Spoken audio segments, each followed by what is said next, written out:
Chapter 369. It wasn't that Cheto was wrong. It was true that there were very few robberies in this area, and even a hunter would have to behave themselves. After all, the influence of the few big families in Sector H was too great, and everyone had to give them some face. No robber would be stupid enough to come to this place and rob. However, what happened right now was truly out of everyone's expectations. No one would have thought that something like this would happen in this place. The moment Hui Mao noticed the commotion in the passenger cabin, he immediately went over to watch the show. Cheto didn't want to stay here any longer. Although the passenger cabin where the accident happened wasn't the one Silin was in, the two cabins were very close to each other. There was no telling what might happen. Silin had been sleeping very well at first, and he even deduced a couple of formulas in his sleep. But he was woken up by a series of explosions. The passengers around him were very panicked, and they only calmed down a little after the flight attendants came over to calm them down. It was because everyone believed that no serious accident could happen in this area, and even if something did happen, someone would come over very quickly to deal with it. However, to their disappointment, the cabin door they were in was blown open with a bang the moment the group of people in the cabin sat down. Two brawny men with guns and shoulder cannons stood outside the door. It was their shoulder cannons that blew open the cabin door just now. The cabin door was controlled by a password, but the captain didn't tell them the password. After their jammer came into effect, the door was shut even tighter. The only way to save time was to blow it open. The appearance of the two people at the door caused the passengers who had just calmed down to panic once more. It was only after the two brawny men fired a couple of shots to silence the passengers that the cabin finally quieted down. Normally, people who rode passenger starships didn't have powerful backgrounds, and they weren't rich people either. If that was the case, who would ride passenger starships in the first place? They would have flown away in their personal space planes a long time ago. However, although the people here weren't exactly rich, they were still relatively rich compared to the normal people of the other sectors. Most of the people who came to Sector H were here to make a fortune. Sector H was one of the sectors ranked at the top of the 10 free trade sectors in terms of overall evaluation. Robbers? This was the common reaction of the people in the cabin when they saw the duo. The flight attendant and the mechanical assistants did not move at all. They did not know what to do because the guards on the starship did not appear. They had not appeared yet. In other words, if they were to continue like this, they wouldn't be able to count on those guards. What about the defense system? It was also malfunctioning, as if the signal had been interfered with. Now, the control room on the starship had been completely replaced. The original pilots had been beaten unconscious and thrown to the side and tied up. No captain spoke, and no guards appeared on the starship. The passengers knew that there was no point in looking forward to it. Saving their lives was more important. They just hoped that these robbers would let them go. However, to everyone's surprise, one of the robbers went straight to a seat and then pulled the person on the seat away without looking at anyone else. "Hey, what are you doing? I don't have much money on me. Don't hit me, I'll give you whatever you want, okay? Don't kill me." The person who was being pulled like a little chick said shakily. However, the strong man who was pulling him ignored him completely and walked away, leaving the group of passengers staring at each other. However, there were still two strong men standing guard at the door, so they did not dare to move carelessly. Even people who thought they had good mobility would not dare to act carelessly. Didn't they see that the robbers were fully armed?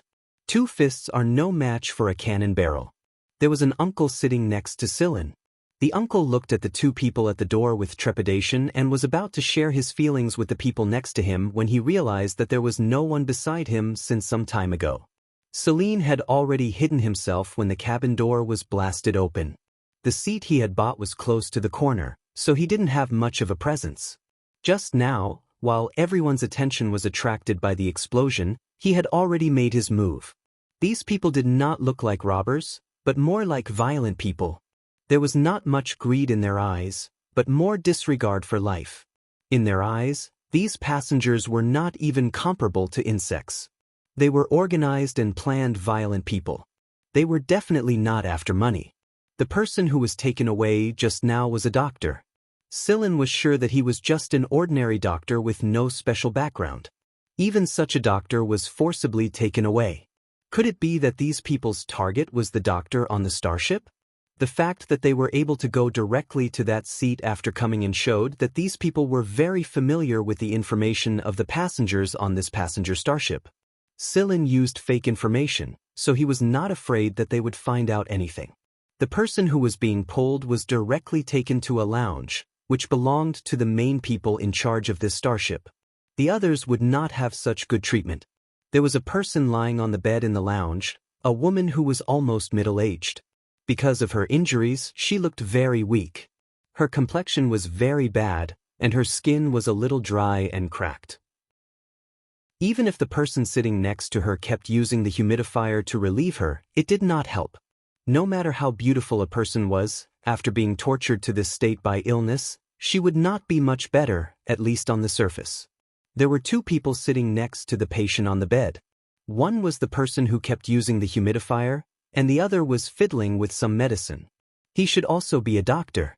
However, looking at the way they interacted and how casual they were with each other, they should be in cahoots. "Boss, here he is." The strong man who walked in put down the poor doctor in his hands and pushed him forward. The doctor was originally frightened, and his legs were weak. He was still fine after being pulled all the way here, but now that he was put down and saw the people in the room, he felt his legs go even weaker, and he directly knelt on the ground. The person sitting next to the bed holding the humidifier with his back facing the door finally turned his head slowly. He was also a very strong and burly man, with thick brown hair covering his head. Just one side of his face, and he did not even look directly at the eyes, but it made the poor doctor feel as if he had been cut by a knife. His aura was too strong, and it was oppressive and tyrannical. It was like a steel knife with a threatening, murderous aura, making people who saw him tremble in fear, afraid that they would not be able to avoid him in time. "Come here," the man said. It was just 2 words, but it made people feel unusually depressed. The doctor who was kneeling on the ground trembled and felt that he could not breathe. He moved forward a little timidly, and then directly went limp. The eyebrows of the person who pulled him over trembled. He did not expect that the doctor would be so useless, and he had already fainted before he could be used. "Boss, should we get rid of this?" The person at the door did not dare to look at his boss. He was afraid to look directly into his boss's eyes. "Throw him out." The person sitting on the bed looked at the patient and said without turning his head. These 3 words were light, but it made the big man guarding the door clearly feel that his boss was now even angrier, but because of the person on the bed, he had been suppressing his anger. Don't be fooled by his gentleness to the patient on the bed. If it was someone else, he would definitely not have such an attitude. Yes. We are looking for other doctors on the passenger list, and I believe that someone will be sent here soon. The voice of the big man at the door was getting smaller and smaller. He originally wanted to comfort his boss, but now the more he spoke, the less confidence he had. He wanted to slap himself a few times. Seeing that his boss did not speak, the big man carefully raised his head and looked over. His boss still had his back facing the door, and he was gently nursing the patient with the humidifier. However, after the person who was dispensing the medicine on the other side gave him a look, the big man hurriedly picked up the person who fainted on the floor and took him out of the room. The person holding the bottle looked at the patient on the bed, then looked at the other one, sighed softly, and continued to fiddle with the medicine in his hand. Although they had long been used to seeing life and death, and were also prepared to meet God or go to hell in the next moment, when it really came to this moment, they were reluctant, especially when the person who was about to leave was their dear friend. The feeling of helplessness was even stronger. No one could escape death, and no one was willing to bear that kind of helplessness and despair. The person sitting next to the bed carefully moved the humidifier so that it could work better. Suddenly, his arm that was moving the humidifier paused, and the next moment, his other hand was already holding a gun, pointing at a certain part of the room, and fired 3 consecutive shots. The penetrating power of the bullet was very strong, and it went through the wall of the room and shot to the other side of the wall.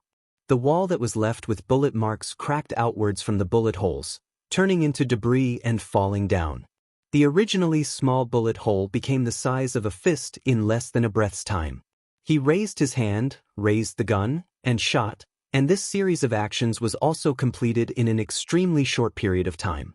The person holding the bottle on the other side of the bed also stopped what he was doing, took out his gun, and looked at the bullet hole vigilantly.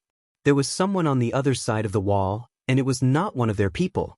Before entering this room, they had cleaned up the surrounding restrooms, and there were people guarding the outside, so how could someone enter the room next to it?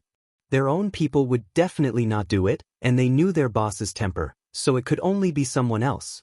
Through the 3 fist-sized holes, the 2 people on this side saw the unknown person on the other side. They did not know him, but this would not lower their vigilance.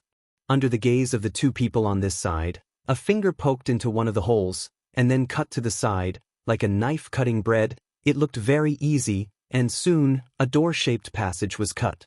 The person holding the humidifier narrowed his eyes. He was sure that he had hit the person on the other side of the wall just now, or there would have been another sound of the wall being pierced. But who was this person?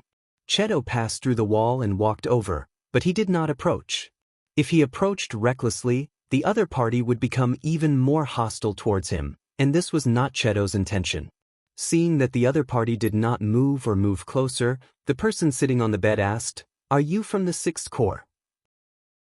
Or the 5th Corps, the 8th Corps, or even the 2nd Corps?" The person put down the humidifier in his hand and looked at the person walking over from the other side of the wall. This was the first time he put down the humidifier in his hand since entering this room. None of them. This voice did not belong to Cheto. Behind Cheto, Sillin walked over from the other side of the wall. Blood-Eye Aiken? Sillin looked at the person sitting on the bed. After Sillin exited the passenger cabin, he snuck into the room next door through the air vent at the top of the passageway. It was also there that Sillin received lung-specific information. The reason Sector H was under martial law right now was because there were reports that a dangerous person had entered this sector and stolen a luxurious spaceplane. Aiken thus, one of the major forces that had recently risen up in Sector V, the leader of the Freedom Army. Because Aikenthus's eyes were as red as blood, he was also called Blood-Eye Aiken by the people. However, no one knew why Aikenthus would come here. He was a dangerous person. He was bad-tempered, tyrannical, and very strong. It was obvious from the fact that he was able to detect the movements in the other room through the wall just now that his senses were very strong, and his actions of firing the gun were extremely fast. Just now, Cheto was just trying to touch the wall to install a surveillance device. He did not expect to be shot 3 times the moment he touched the wall. Sillin looked at Aikenthus. Right now, Aikenthus's eyes were no longer blood-red. Many people recognized Aikenthus from his signature blood-red eyes, but that was not the case right now. Right now, Aikenthus's eyes were a little off. Even their movements were a little stiff, and they did not have much luster. This was because Aikenthus had used drugs. He knew that his signature blood-red eyes would be easily recognized by others, but his eyes were too special. A lot of drugs were useless against him, and he could not wear contact lenses or dye them conventionally. In the end, it was Inlayson, the person who had been concocting the drugs next to him, who finally came up with the drug after a period of research. However, the side effect was that after using the drug, one's eyesight would decrease, and their eyes would not be able to keep up with the body's movements. Even so, Aikenthus's senses were undeniable. The drug controlled the color of his eyes. When Sillin first saw them, they were brown, a brown that did not have much luster. However, after Sillin said Aikenthus's name, his eyes began to change. It was as if they were dyed with blood, and the brown color spread from the edges until it covered his entire pupil. Some people described Blood-Eye Aiken's eyes as hell, and they were not lying. At the very least, Sillin felt like it. When the color of blood covered Aikenthus's pupils, everything around him seemed to have fallen into a space filled with blood. In reality, this was just an illusion caused by the psychological pressure of a gaze, but there were not many people who could resist this kind of pressure. When people looked at Blood-Eye Aiken, they felt that everything around them had been dyed red. Hearing Sillin reveal his true identity, Aiken thus did not continue to disguise himself. Moreover, the drug would restrict the movement of his eyes. The enemy was clearly very strong, and Aiken did not expect the people outside to be of much help. Therefore, he decisively removed the drug's control. This way, he would be able to deal with what was coming next better. The blood eyes that had returned to their original color showed that the owner of this body was extremely hostile towards the newcomers. It was as if he wanted to come and kill them immediately. "We are just passers-by. We are not from the military, and we have no intention of tangling with you," Sillin said. Aiken thus did not trust Sillin. In fact, the number of people Aiken thus could trust could be counted on one hand, and considering the environment of Sector V, it was already good enough that people like them could be trusted. At first, Sillin did not plan to get involved. After all, he was also on the starship, and all he needed to do was pay attention to the enemy's movements. He would not participate in anything else. However, he did not expect that Cheto would be discovered. Since he was discovered, he could not go according to plan. According to the information Lung provided, Aiken thus would not let Sillin and Cheto go easily. Sillin was not afraid of fighting Aiken thus head-on, but he did not want to expose too much at a time like this. Aiken thus was operating in secret, and he himself had to conceal his tracks. Aiken thus was not planning to let Sillin and Cheto go. He was not afraid even if the enemy had shown him his uniqueness just now. Just as Achenthus was about to attack, Selene spoke up. Selene's words caused Achenthus, who was about to attack, to stop in his tracks. "She can't hold on for much longer. 15 minutes at most. You know what will happen after 15 minutes. The person on the bed was very weak. From the rhythm of her breathing and the weak sound she made, Sillin could tell that she was one step closer to death with every passing moment. She's been poisoned. Plus, her body may be weak to begin with. It's one disaster after another," Sillin continued. If Sillin's first sentence was to stop Aiken thus, then Sillin's second sentence temporarily cut off Aikenthus's thoughts. Right now, he had no effective way to slow down the bedridden patient's condition. However, Sillin's words allowed Aiken thus to see a ray of hope. He was willing to try even if it was just a tiny bit. They did not go to Sector E because the military was keeping a close eye on that place. Sector H was undoubtedly the best choice other than Sector E. Sector H was a very prosperous sector because of the existence of great families like the Andryra family and many famous families with long histories in the League of Stars. They supported the prosperity of Sector H. Sector H had a lot of things, and its development was not limited to just one area. From food, clothing, housing, healthcare, literature, and education, all of them were well developed. They came to Sector H for treatment, but they did not expect some mistakes to occur along the way and be discovered. The water vapor in the bedridden patient's body was seriously evaporating, and she could not even eat normal food. What was even stranger was that liquid food would accelerate the rate of her body's exhaustion, and she could not be injected with nutrients through the infusion tube. She could not easily swallow dry rations either, so she could only rely on small specially made nutrition pills to support herself. While speaking, the fingers of the person on the bed moved. Her eyes moved on the dry, dead skin and flakes on her face, but they did not open. "You saw it," the person on the bed said. Her voice was very hoarse, and there were a few words that she could not utter. After saying this, she fell into a deep slumber again. 10 minutes left. Sillin looked at Aiken thus. "You can save her? As long as you save her, I will agree to anything you want as long as I can do it, even if it means going against the 8 great legions." Looking into Aikenthus's bloodshot eyes, Sillin shook his head. "I cannot save her, but I can delay them." Chapter 370. How long? Tenthus asked hurriedly. Right now they were racing against time. There was a way to truly cure the illness, but the person on the bed could not afford to drag it out.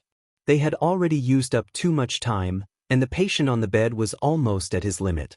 "Give me 10 more hours, no, 5 more hours. The starter medicine can be made after 5 hours. Inrainen said at the side. As a doctor, Inrainen had always thought that his medical skills were pretty good, but this incident had dealt a huge blow to him. If he could not win against Azrael's scythe, then he was a failure. Inri, the patient on the bed, and Aiken thus had grown up together since they were young. In an environment like Sector V, it was truly rare for them to have a friendship like this. Friendship that was like scrap metal in the eyes of many people in Sector V was like a precious treasure to him. He did not care how many people died in Sector V. Even if everyone in Sector V died, as long as the three of them were fine. He had come to Sector H to find the people he wanted to find, and in Rainin had also found a way to cure the illness. But no matter how he calculated, no matter how fast he sped up, he could not keep up with the speed at which the illness was worsening. Due to the rapid deterioration of the person on the bed, Echenthus did not hesitate to expose himself here, hijack the starship, and capture the starship's doctor. But none of them could prolong the illness. Rainin was about to give up at first, but Silen's words undoubtedly rekindled his confidence. I don't know how long I can prolong the illness. We'll only know after we try. Silen answered. As he spoke, Silen walked towards the bed. When Silen had just moved his feet, he had already felt Echenthus' strong hostility and murderous intent. This was not to say that Echenthus had a strong hostility towards Silen, but Echenthus' conditioned reflex. However, Silen stopped after taking 2 steps forward. If he walked too close, the other 2 would not be at ease, and Silen himself would not be at ease either. Blood-Eye Echenthus was not a good-tempered person, and if he got too close, Silen could not guarantee what would happen. He could not be sure if the other would kill him. After all, they were not familiar with each other, and no one knew each other's background. Silen's information was limited. After Silen stopped, he took out a green pearl and handed it over. Try this. It was true that the patient on the bed was poisoned, but the poison was very strange. It was alive. They were like a fire that quickly evaporated the water in the patient's body. However, they did not allow the patient to consume liquid food that contained a lot of water. They did not allow the patient to drink water either. If they did, they would make more noise and the water would evaporate faster. The poison had seeped into every part of the patient's body, so injections were not allowed. They were like a group of monsters that hated water.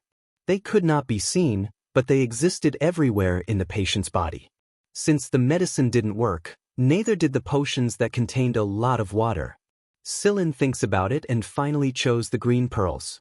The affinity of nature and the gift of life force would allow the patient lying on the bed to hold on for a longer period of time.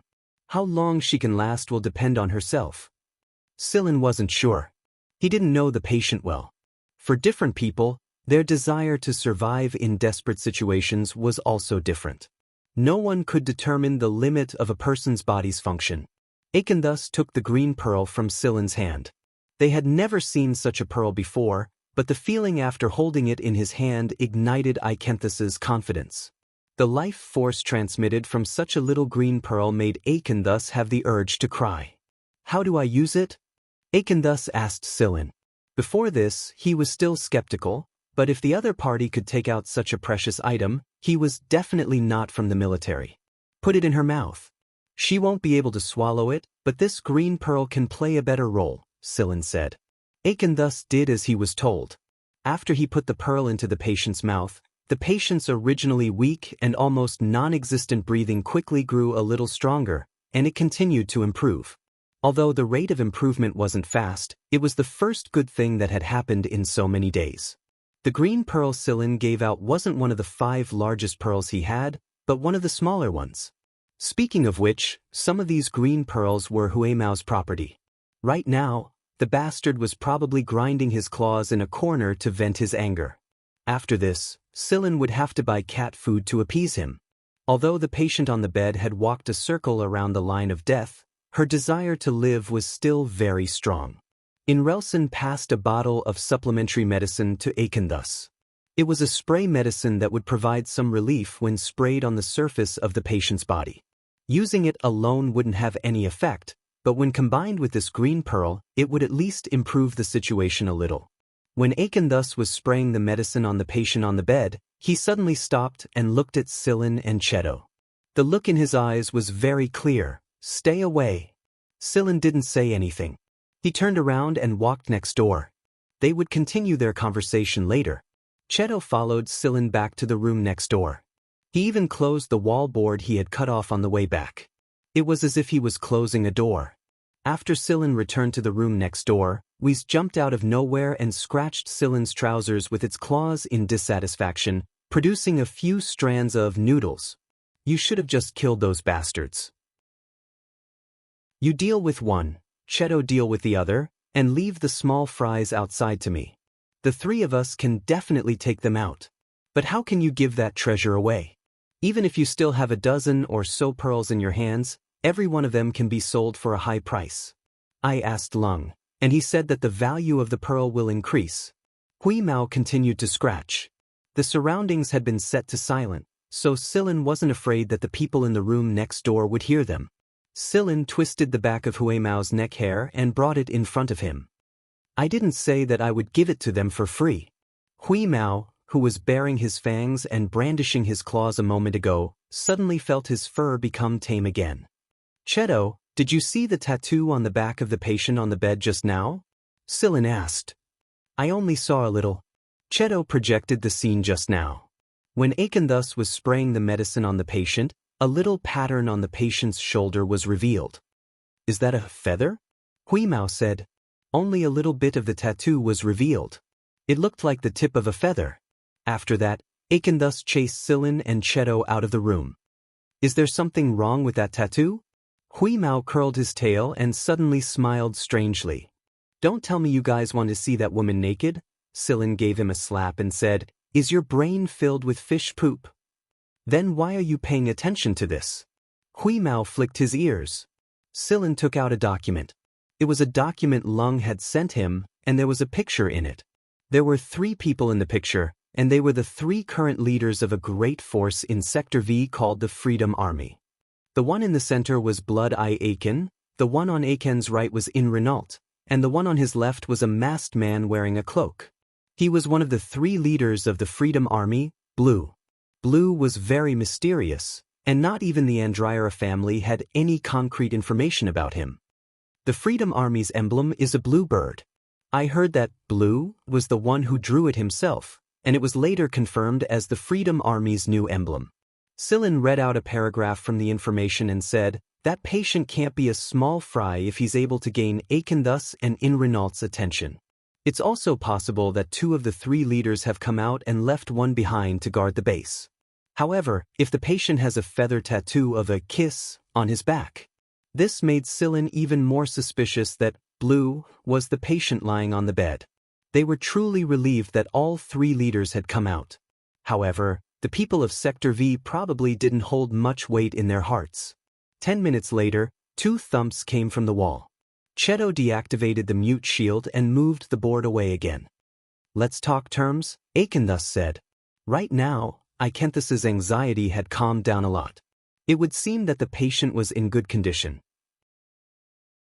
Whis hit itself again the moment Cheto removed the wall planks. It was ready to counterattack the moment Cheto made a move. In fact, Whis was hoping that Cheto would cause some trouble so that it would have a justifiable reason to take back the item and rob it again. However, to Hui Mao's disappointment, the other party didn't have that intention. Akenthus didn't want Silin to leak the information on their side, and Silin also asked the other party to keep the matter between him and Cheto a secret. Silin tossed another pill to Akenthus. This is a nutrient pill. It's much better than the ones you have. It doesn't stimulate the patient too much, and it lasts longer. Akenthus didn't say anything and accepted it. Hiding in a corner, Hui Mao continued to scratch his claws. That was a nutrient pill gifted by the food god.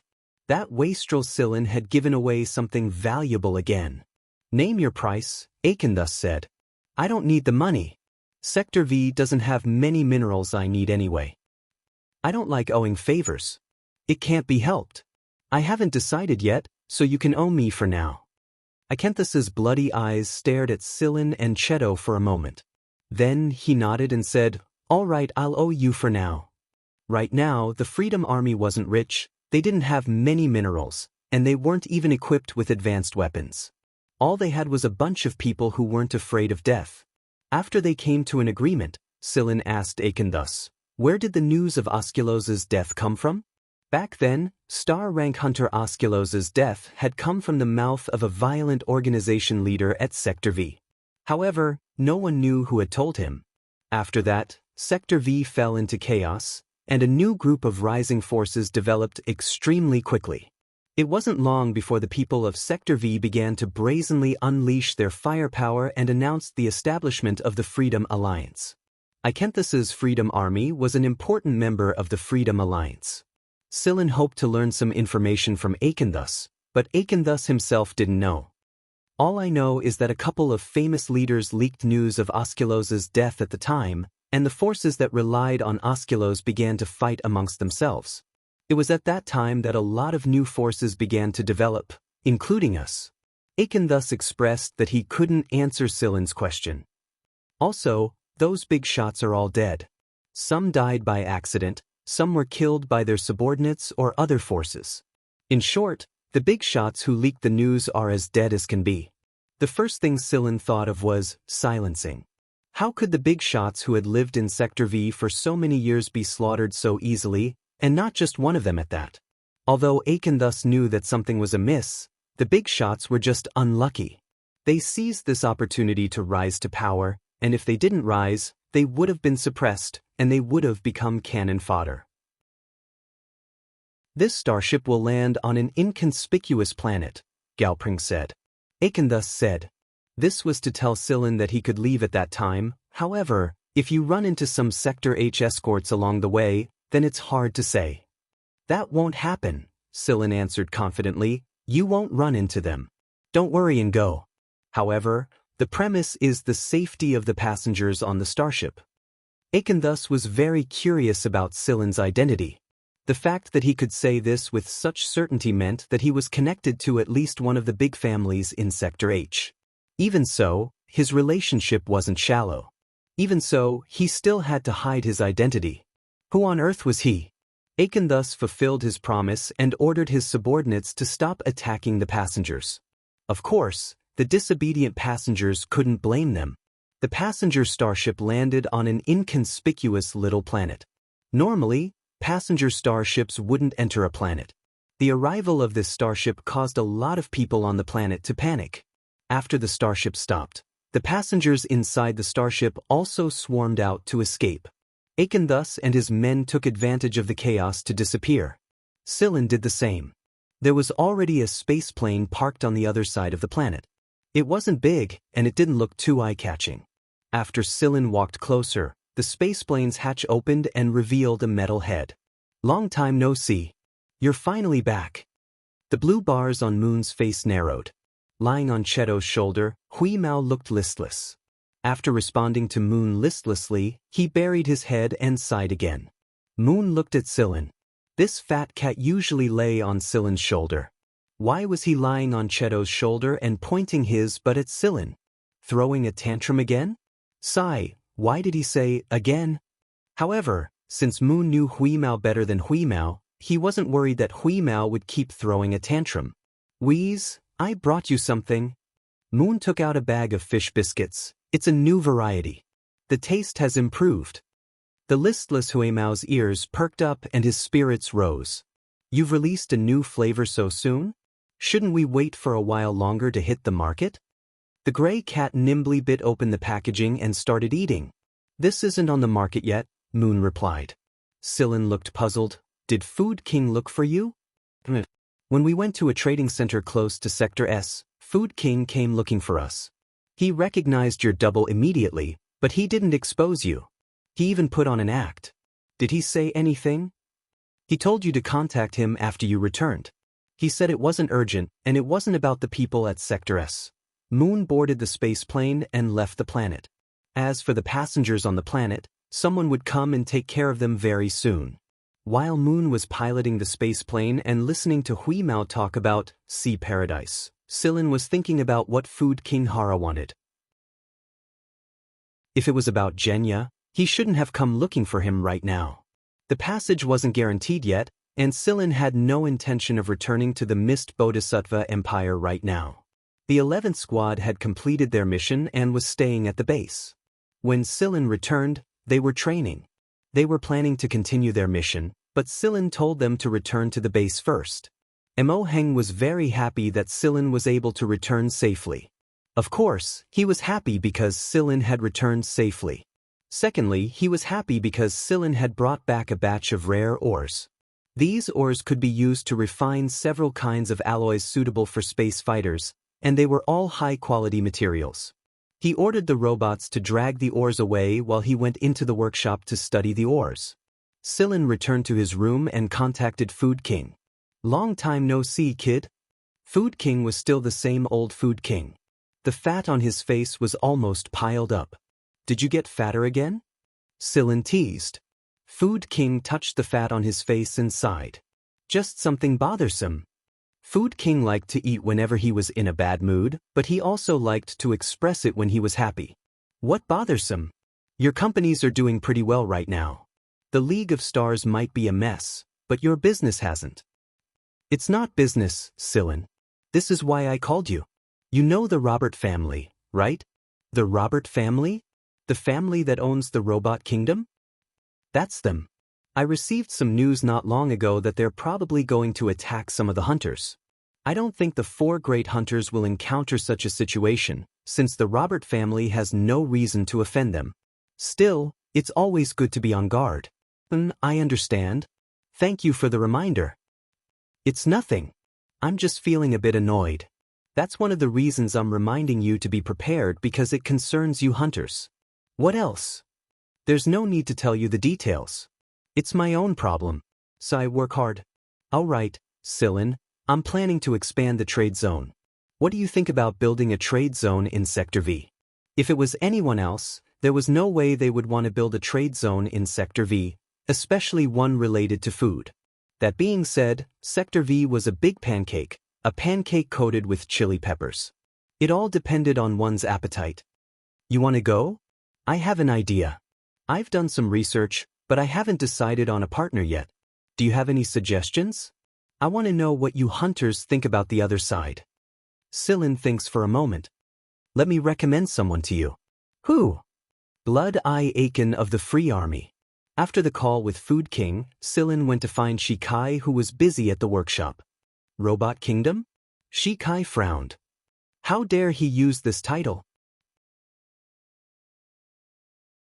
Chapter 371.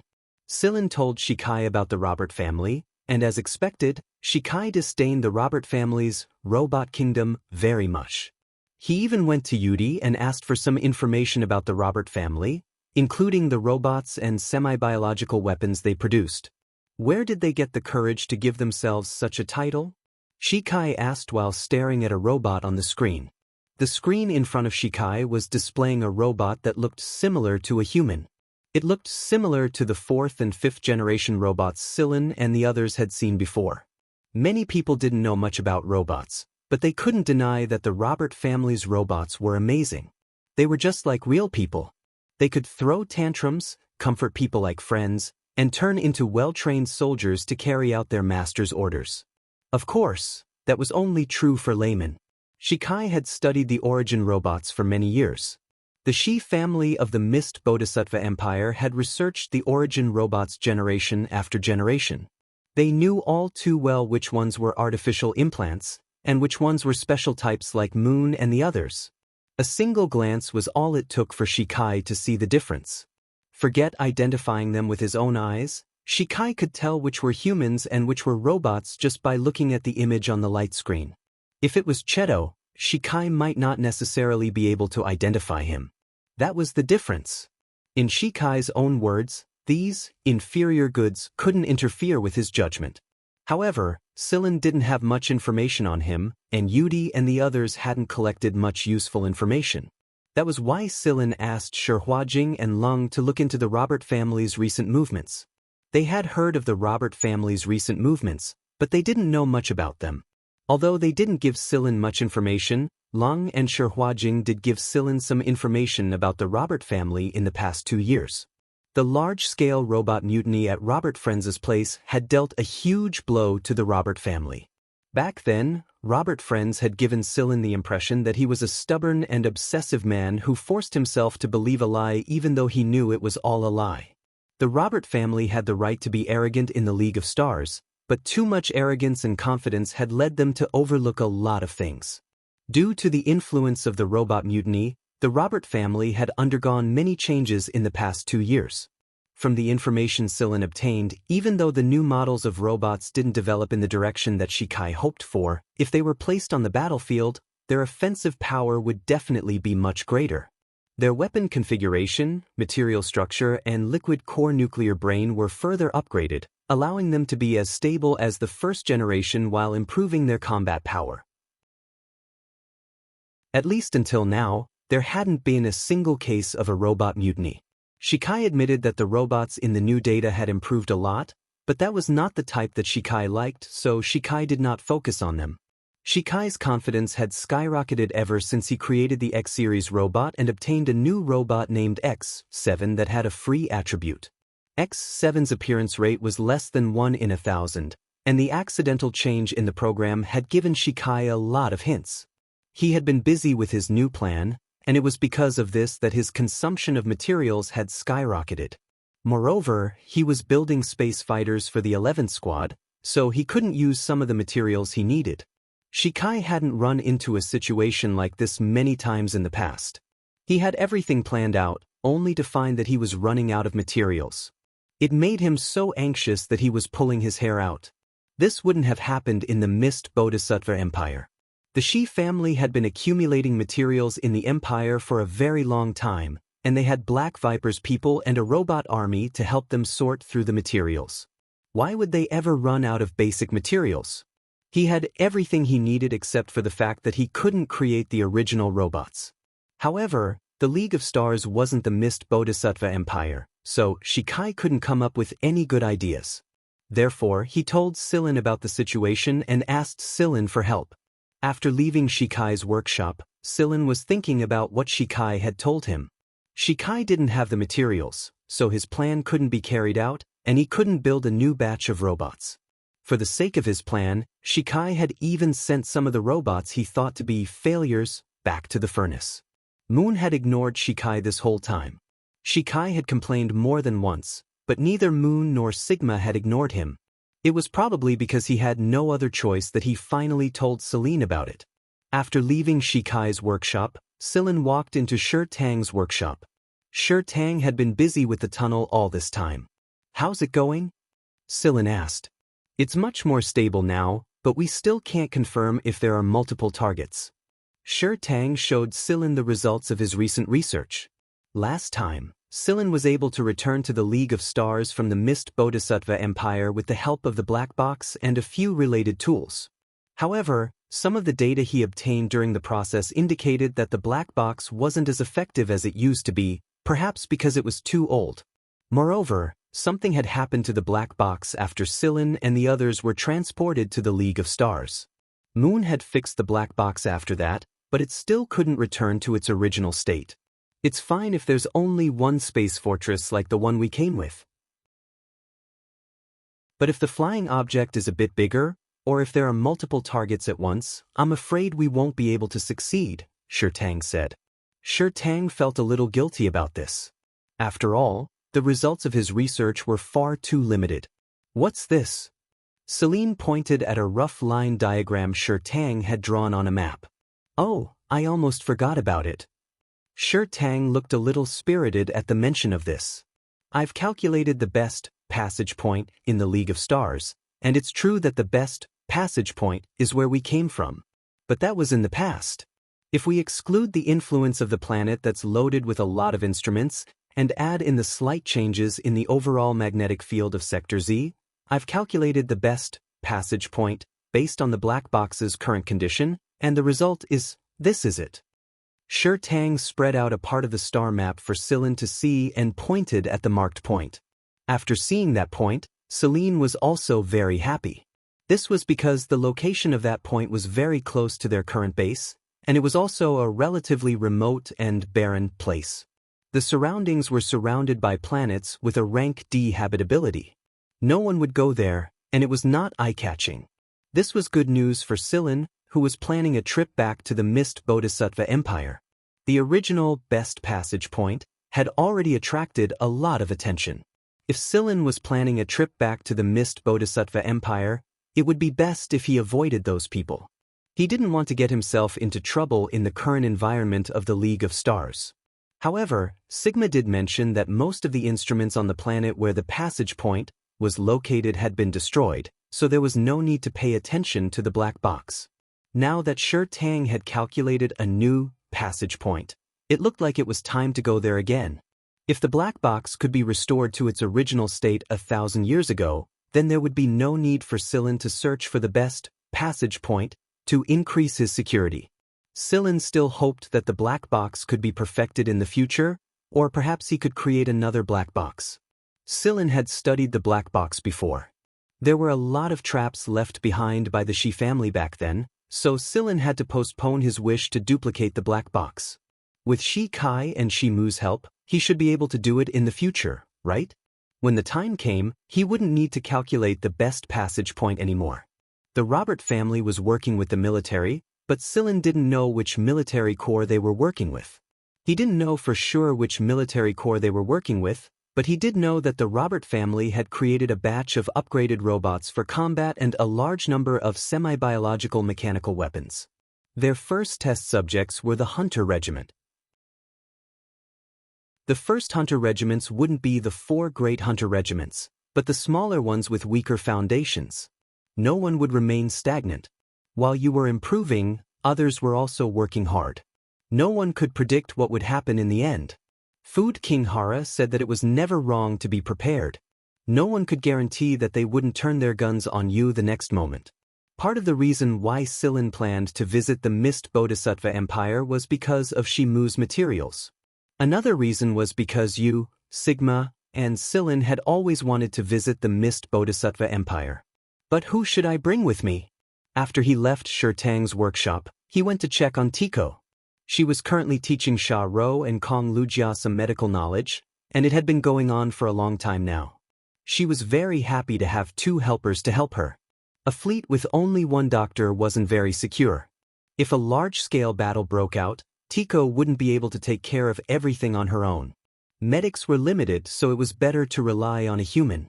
Sillin could tell that Mo Heng's workshop was as busy as a bee before he even stepped through the door.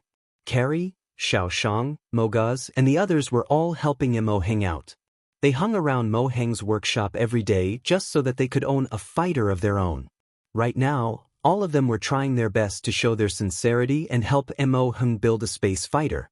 When he saw Sillin, Carrie placed a part in his hand at the place Mo Heng had specified. Then, he wiped his hands on the uniform Mo Heng had given them and asked, "Why are you here, Commander?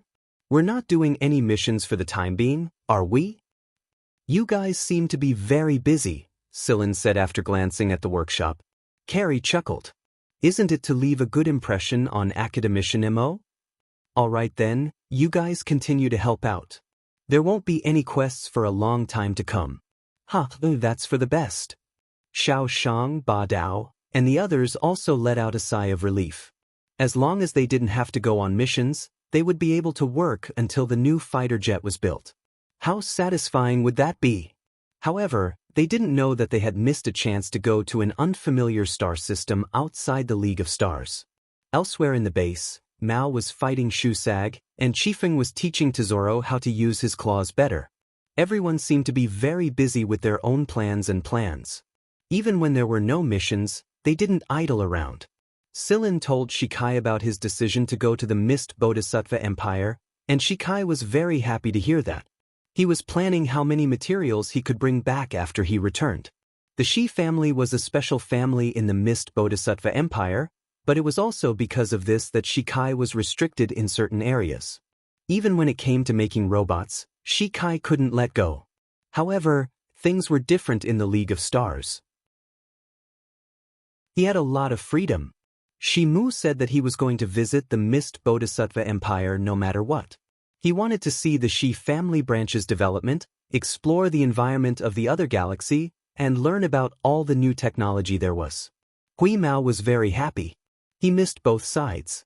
He missed the League of Stars when he was in the Mist Bodhisattva Empire, and he missed the Mist Bodhisattva Empire again not long after he returned. The moment Sillin announced his decision, Whis had already started packing. It had brought along a lot of the new fish biscuits the Food King had given it, and since it couldn't make any more of them after they left, it didn't know how long they would be gone for. Therefore, Wheeze decided to bring along all of the fish biscuits it had stockpiled. Silin thought that he would bring Tang Qiuqiu to the Mist Bodhisattva Empire to fulfill his promise and take Tang Qiuqiu to see Guanfeng. He believed that Guanfeng would be very happy to see Tang Qiuqiu. Shusag, Xiaorou, and Xiaorou wouldn't be going. They didn't have a good impression of the Mist Bodhisattva Empire to begin with, so they were happy to leave. They liked the League of Stars a lot. Even though the League of Stars was a little chaotic right now, it was still a lot better than the pain the Mist Bodhisattva Empire had inflicted on them. They didn't want to go back even if they were beaten to death. Sure, Tang was going to be testing the black box, so he would be going with him. Moon, Sigma, Shimu, Cheto, and Silin stand-in, the X7 that Shikai was so proud of. Except for Yudi, Dias, Carrie, Xiaoshang, and the new members didn't know where Silin was going. They thought that Silin was going on a secret mission again. Silin had mysteriously left a couple of times already, so they weren't curious this time. It was still the same space fortress, but with a few new members. Sigma was very excited and so was Wheeze. Tang Qiuqiu, who still didn't know what they were talking about, was a little confused and curious. What kind of place were they talking about? Another galaxy? What was a galaxy? Earlier, Silin didn't explain much to Tang Qiuqiu, and Tang Qiuqiu didn't have much of an understanding of the terms they were talking about. The more she listened, the more she felt that something was off. That was, until she saw something that looked like a giant storm ring. What is that? Tang Qiuqiu grabbed Huimao, who was about to take a nap, and asked. Huimao's tail arched. It's a very fun place. Chapter 372. Tang Qiuqiu didn't know what kind of fun place Huimao was talking about. She never thought that she'd be able to get to the place Silin was talking about this way. When they were passing through the passage, everyone was sitting in their seats with their shields down. It wasn't a pleasant experience. Silin put Tang Qiuqiu's shield to sleep, so Tang Qiuqiu didn't feel too uncomfortable during the journey from the League of Stars to the Mist Bodhisattva Empire. When she woke up again, they were already in the Mist Bodhisattva Empire. The monitor showed that it was still a starry sky outside, and nothing special could be seen. The bastion had appeared very close to where they had left, and there were no patrols or people in that area. One of the monitors inside the bastion was showing news in a language Tang Qiuqiu had never heard before. Silin put on a translator so that Tang Qiuqiu could better understand the lifestyle, social system, and everything else that was different from the League of Stars. Cheto didn't need a translator. He had already memorized the language of the Empire and some of the major planets' dialects from the program Silin and Moon provided. Shimu's translator wouldn't be of much use anyway. He might not be able to memorize every language like Cheto, but he had a pretty good grasp of the common tongue. Huimao couldn't wait to log into the return forum the moment he returned. The return forum had just been established when he left, and it was still in a period of rapid growth. Now, it was the largest academic forum in the Mist Bodhisattva Empire, and the one with the strongest backing. Shimu could see the uniqueness of the forum from the login screen. There were 2 badges of authority, one from the Mist Bodhisattva Imperial Family, and the other from the Royal Mist Bodhisattva Academy. Shimu had just arrived, but Shikai had told him a lot about the Mist Bodhisattva Empire before Tang Qiuqiu, Cheto, and the others. Because of this, he also understood the significance of these 2 patterns. Among them were members of the royal family, and other nobles. Shimu was surprised that Silin was able to win their recognition and support. The return forum that had once caused a storm in the academic world was now known to most people in the Mist Bodhisattva Empire. Some people made money by answering the bounty questions in the forum. From some news reports, many civilians benefited from this forum. Some of them went from being penniless to being filthy rich. The rapid development of the return forum resulted in countless new registrations. The number of people in the forum left the royal family and the RAS speechless. The forum had stabilized, and the number of visitors wasn't growing as fast as it used to be. The last time Huimao logged in, the forum hadn't been up for long. Thanks to the influx of new people and talented people, the name Hubie Lu had long since been forgotten by most people. Someone would occasionally mention the name, but it was quickly brushed away. After all, most of the new registrations didn't know who the quarreling expert was. Moreover, a lot of famous scholars and big shots intentionally avoided the name because they didn't want to see or hear it at all. The disappearance of Hubie Liu allowed a lot of people to breathe a sigh of relief. Gradually, the name faded from people's minds. The arena topic on the forums had become a hot topic, and countless people were paying attention to it. Many of the missed Bodhisattva Empire's theories had been overturned in the arena, and it had become a habit for scholars, media, and spectators to log into the forums and watch the debates. It was the same today. However, compared to the day Hui Mao left, the number of spectators had multiplied many times, and the arena had become a lot more complete. It was obvious that the missed Bodhisattva imperial family and the RAS had put a lot of effort into this forum. However, today was a special day. While a heated debate was taking place in the arena, and the talented people and the famous authorities of various space zones were commenting on the forum, a name that had not appeared for a long time suddenly lit up. Then, when the arena was about to end and the next one was about to begin, a loudspeaker blared on the forum, "My children, I'm back." It was a very arrogant tone. There really wasn't a single person in the arena who dared to make a ruckus outside of the few famous authorities. That was why everyone who was discussing the arena just now stopped talking after Hui Mao's declaration.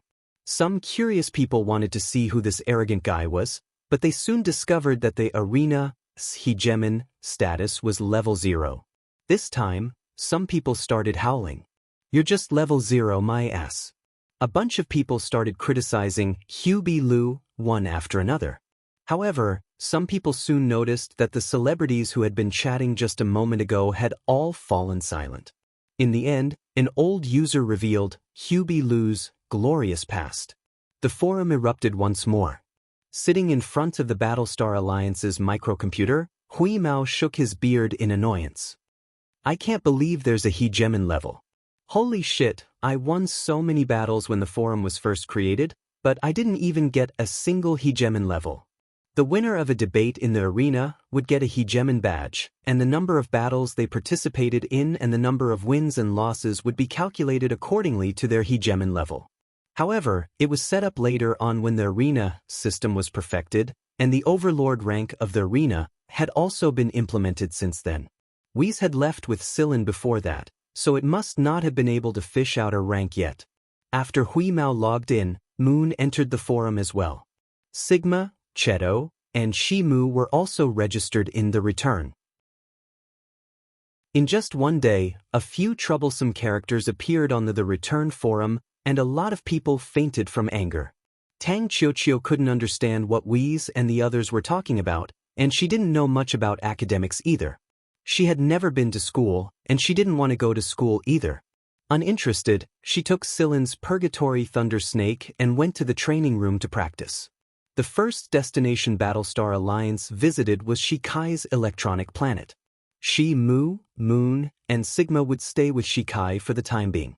Sigma looked very sad when he saw Chip in his current state. To avoid embarrassment, Shikai didn't show up in front of them. He wanted the three brothers to talk to each other. After 1,000 years, Sigma was finally able to see his brothers again. Of the 5 original robot brothers, only 3 were left. In Moon's words, only 2.5 were left. Sigma hugged a cable attached to Chip's body, blue light streaming down his face like tears. "You're still the same, Sigma. You haven't changed a bit." Chip looked at Sigma and patted it with a cable. Then he looked at Moon and said, "You don't have to be so sad. It's not like there's no turning back. Let me show you something." Sigma, and Sigma wouldn't be leaving the electronic planet anytime soon. Shimu would stay here to learn more about the Gen family. That was why Silin, Tang Qiuqiu, Cheto, and Hui Mao were arguing with the busy guy at Forum Road. Then they left on a space plane. Silin didn't need to deal with Black Viper at all. As long as they didn't cause too much trouble, Silin didn't need to deal with those brainless bastards at all.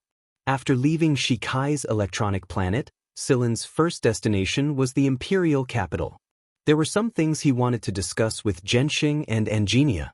Shi Kai was the one who provided the spaceplane, and it didn't have any noble insignia or special codes.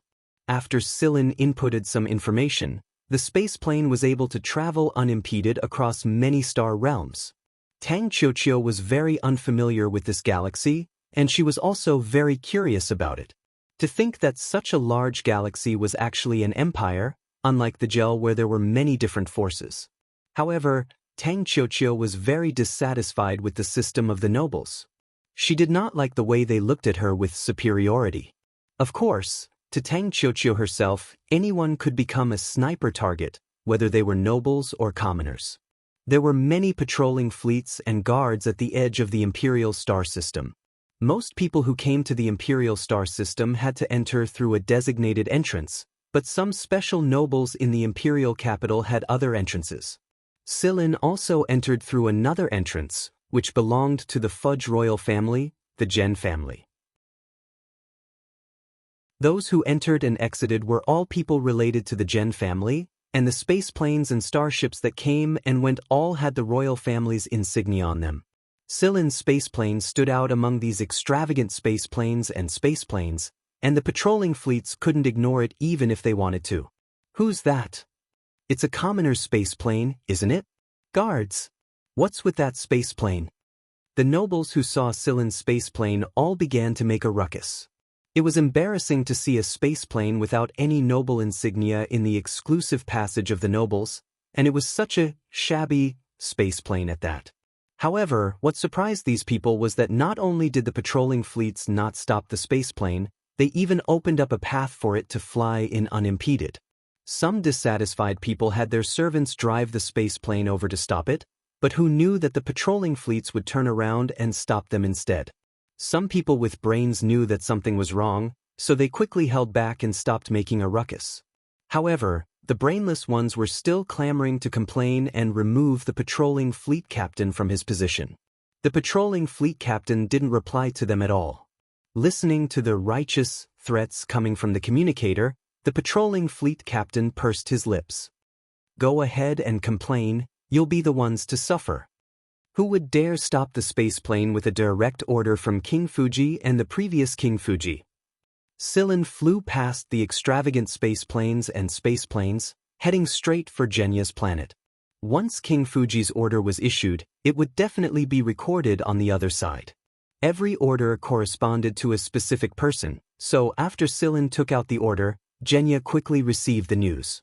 Genya, who was sitting in the courtyard playing with Tortoise, couldn't sit still anymore. He resisted the urge to send someone to meet him. After all, it would be too much of a commotion if he sent someone, and it was better to keep a low profile. Otherwise, it would be detrimental to Sillin. After sitting for 2 seconds, Genya got up and walked around the courtyard, looking up at the sky. When he finally saw the spaceplane flying in his direction, Genya felt a little uneasy. He didn't know what news Sillin would bring him. On one hand, Genya was eager to know about Angenia and the others, but on the other hand, Genya was afraid that it would be bad news that he didn't want to hear. What a contradiction! How uneasy! There was a landing spot around Genya's courtyard, and the people around it were all people that Genya trusted. After receiving Genya's notice, they quickly cleaned up the landing spot and received the spaceplane. They were already very familiar with Sillin. Although they were surprised that Sillin had left for such a long time, they didn't say anything. Firstly, their identities didn't allow them to do so. Every core member of the Gen family knew about Sillin and Genya's relationship. Everyone treated him like the young prince of the Gen family. Secondly, Sillin was a celebrity in the Mist Bodhisattva family, and a celebrity's actions were always unpredictable. Logically speaking, Sillin had to go through a series of inspections before he could bring 2 strangers over. But Genya had given the order, so the guards didn't have to go through that step. Tang Qiuqiu and Cheto followed Sillin into the courtyard next to the sea. The courtyard was huge, and what surprised Tang Qiuqiu the most was the sea next to it. If Sillin hadn't told her about it beforehand, Tang Qiuqiu wouldn't have thought that it was an artificial sea. Hui Mao let out a high-pitched howl the moment he arrived. Then, a thick pillar of water shot into the sky from the artificial sea very quickly. Before the pillar of water even hit the ground, An enormous figure appeared on the surface of the sea and moved swiftly towards the courtyard by the shore. It let out a howl similar to Hui Mao's as it moved. The surrounding guards laughed. Blue Skin had been depressed for so many days, but now that Silin and Hui Mao had finally returned, it was obvious that the big fellow was in a good mood. Blue Skin, I've missed you so much. Hui Mao sprinted, jumped into the air and spread its wings. The guards outside the courtyard were dumbfounded. It had been a while since they last saw it, and now it could actually fly. It's a fucking flying lynx. Hui Mao flapped its wings proudly and flew towards Blue Skin. Blue Skin was sad because Silin and Hui Mao hadn't come to visit and comfort them for a long time. His appetite hadn't been great lately, and he hadn't been hunting much, so the number of fish in the artificial sea had increased a lot. But now, Blue Skin's mood skyrocketed. After it popped its head out of the water, it swung its tail and swam backwards in circles, howling as it did so. Tang Kikikiu's eyes twitched uncontrollably when she saw this. Blue Skin had shocked her quite a bit when he first appeared. There was no doubt that he was a sea beast, but now Tang Kikikiu had the urge to go up and shoot the big fellow a couple of times. Is this a fucking sea beast? This was a miniature version of the alien seal. After Silin greeted Blue Skin, he went into the house with Genya to discuss business. Tang Kikikiu and Cheto were sitting in the spacious courtyard. One of them was reading a book in the Mist Bodhisattva language, and the other was eating candy produced by the Lessa Empire obediently. Inside the house, Silin played a video of Engenia and the others to Genya. Genya couldn't help but tear up as he stared at the people in the video. His long-separated wife and son were in the video. The last time he saw Genshing, he was still a tiny child. He couldn't have been bigger when he picked him up. There were also his grandson and granddaughter. Genshing's name contained the word Xing. Genya felt that his life had been worth it. Some of the videos were recorded by Silin himself, and some were given to him by Engenia. The ones about Genshing, Genshingfu, and Genshingji were all part of Engenia's collection. Genya was a little worried about the League of Stars, but there wasn't much he could do right now. The passageway wasn't stable yet, and he couldn't send reinforcements even if he wanted to. Sector S is relatively stable right now. The three great forces have made up their minds, and they're all cooperating with each other. Considering their connections, the flames of war won't extend to them. Silin explained the current situation to Genya, and the latter felt a lot more at ease. Silin even mentioned Food King Hara. Genya couldn't help but chuckle when he saw the image of Food King Hara. He was happy for Hara's current achievements. Genya felt like he had become a lot younger after hearing so much good news. His mental state was the main problem. Although Genya's body had been improving ever since he returned to the Gen family, his mental state was the main problem. That being said, Genya's face was glowing every day after Silin returned with the good news. "Oh right, Silin, why don't you stay here and rest for a couple of days? You can go look for Guanfeng later. That guy has a bad temper lately, and I don't know why, but a lot of his students have been scolded." Bad temper? Guanfeng usually displayed his gentle and scholarly side, so what exactly was it that made Guanfeng lose his temper? "I don't know why he's so angry, but it can't be a big deal. I think it's his personal business," Genya added. Since it wasn't a big deal, Silin didn't worry about it. It wasn't Black Viper, the RAS, or the Empire's politics. He heard that Guanfeng had a bad temper for the past couple of days, so Silin decided to leave it to his senior brothers and sisters. After resting at Genya's place for a couple of days, Genya treated both Cheto and Tang Qiuqiu very well. He knew that Cheto loved books, so he sent over a lot of collectible books. He also sent over all kinds of candies and things to protect Tang Qiuqiu's teeth. Candies must be eaten, and teeth must be protected. After staying at Genya's place for a couple of days, Silin left for the affiliated schools. As an honorary scholar of the RAS, Silin had a lot more freedom than most people in the affiliated schools. Not many people paid attention to Silin now, even though he used to be at the top of AF3's ranking. When Silin first disappeared, a lot of people doubted Silin's abilities. His absence made those who didn't think highly of Silin believe their own judgment even more. That was until one of the results of Guanfeng's big project was announced not long ago. Guanfeng was listed at the top of the list, and Silin was right behind him. The project introduction also included all kinds of achievements Silin had made in the project. The voices of doubt had died down, but many people who wanted to find Silin discovered that Silin was nowhere to be found. No matter how much effort they put in, they just couldn't find him. It was lunchtime, and Guanfeng was cooking a nutritious meal for himself as usual. Guanfeng had just sat down when Silin arrived. However, Guanfeng's expression didn't change when he saw Silin. He didn't make a sound, and he didn't say anything when we shamelessly jumped onto the table to eat his food. Silin sat on the sofa in the living room and didn't interrupt Guanfeng's meal. Guanfeng finished his lunch and had the robot take care of the dishes. He wiped his mouth, rinsed his mouth and wiped his face. Then, he leaned against the sofa with a cup of tea in hand. "You're finally willing to come back?" He sure was angry. Silin smiled. He didn't try to find an excuse or explain himself. "Get out of my sight. I'm going to take an afternoon nap." Guanfeng turned around and prepared to go upstairs after he said this unhurriedly. "2 sentences, Teacher Guan. I'll leave immediately after that." Guanfeng stopped and looked at Silin. "Half a minute." "All right." Silin passed Guanfeng a document with some data and icons on it. Guanfeng took 2 minutes to read through the document, which was longer than the half a minute he gave himself. This meant that Silin didn't have to leave for now. It was a document about the Purgatory Thunder Snake Sea. Silin had modified some parts of the original design after using it. Since he had experienced it himself, he naturally understood some of the details. Guanfeng didn't say anything about the document. Instead, he asked, "What's the second thing?" "The second thing is that I've let someone else use the Purgatory Thunder Snake BENK. Moreover, she's doing very well right now. I hope that you can meet her, Teacher Guan." Guanfeng paused his movement of drinking tea and sat down on the sofa. Guanfeng's action made Silin feel a lot more reassured. This was a discussion. Guanfeng put down his cup and asked, "Information?" Silin handed Guanfeng a document about Tang Qiuqiu that he had prepared a long time ago. "She's uneducated, but she has the best gun sense and talent I've ever seen." Guanfeng didn't comment on Silin's evaluation, but he couldn't deny that he was shocked when he saw Tang Qiuqiu's information. She was young, uneducated, and her body was weak at the beginning.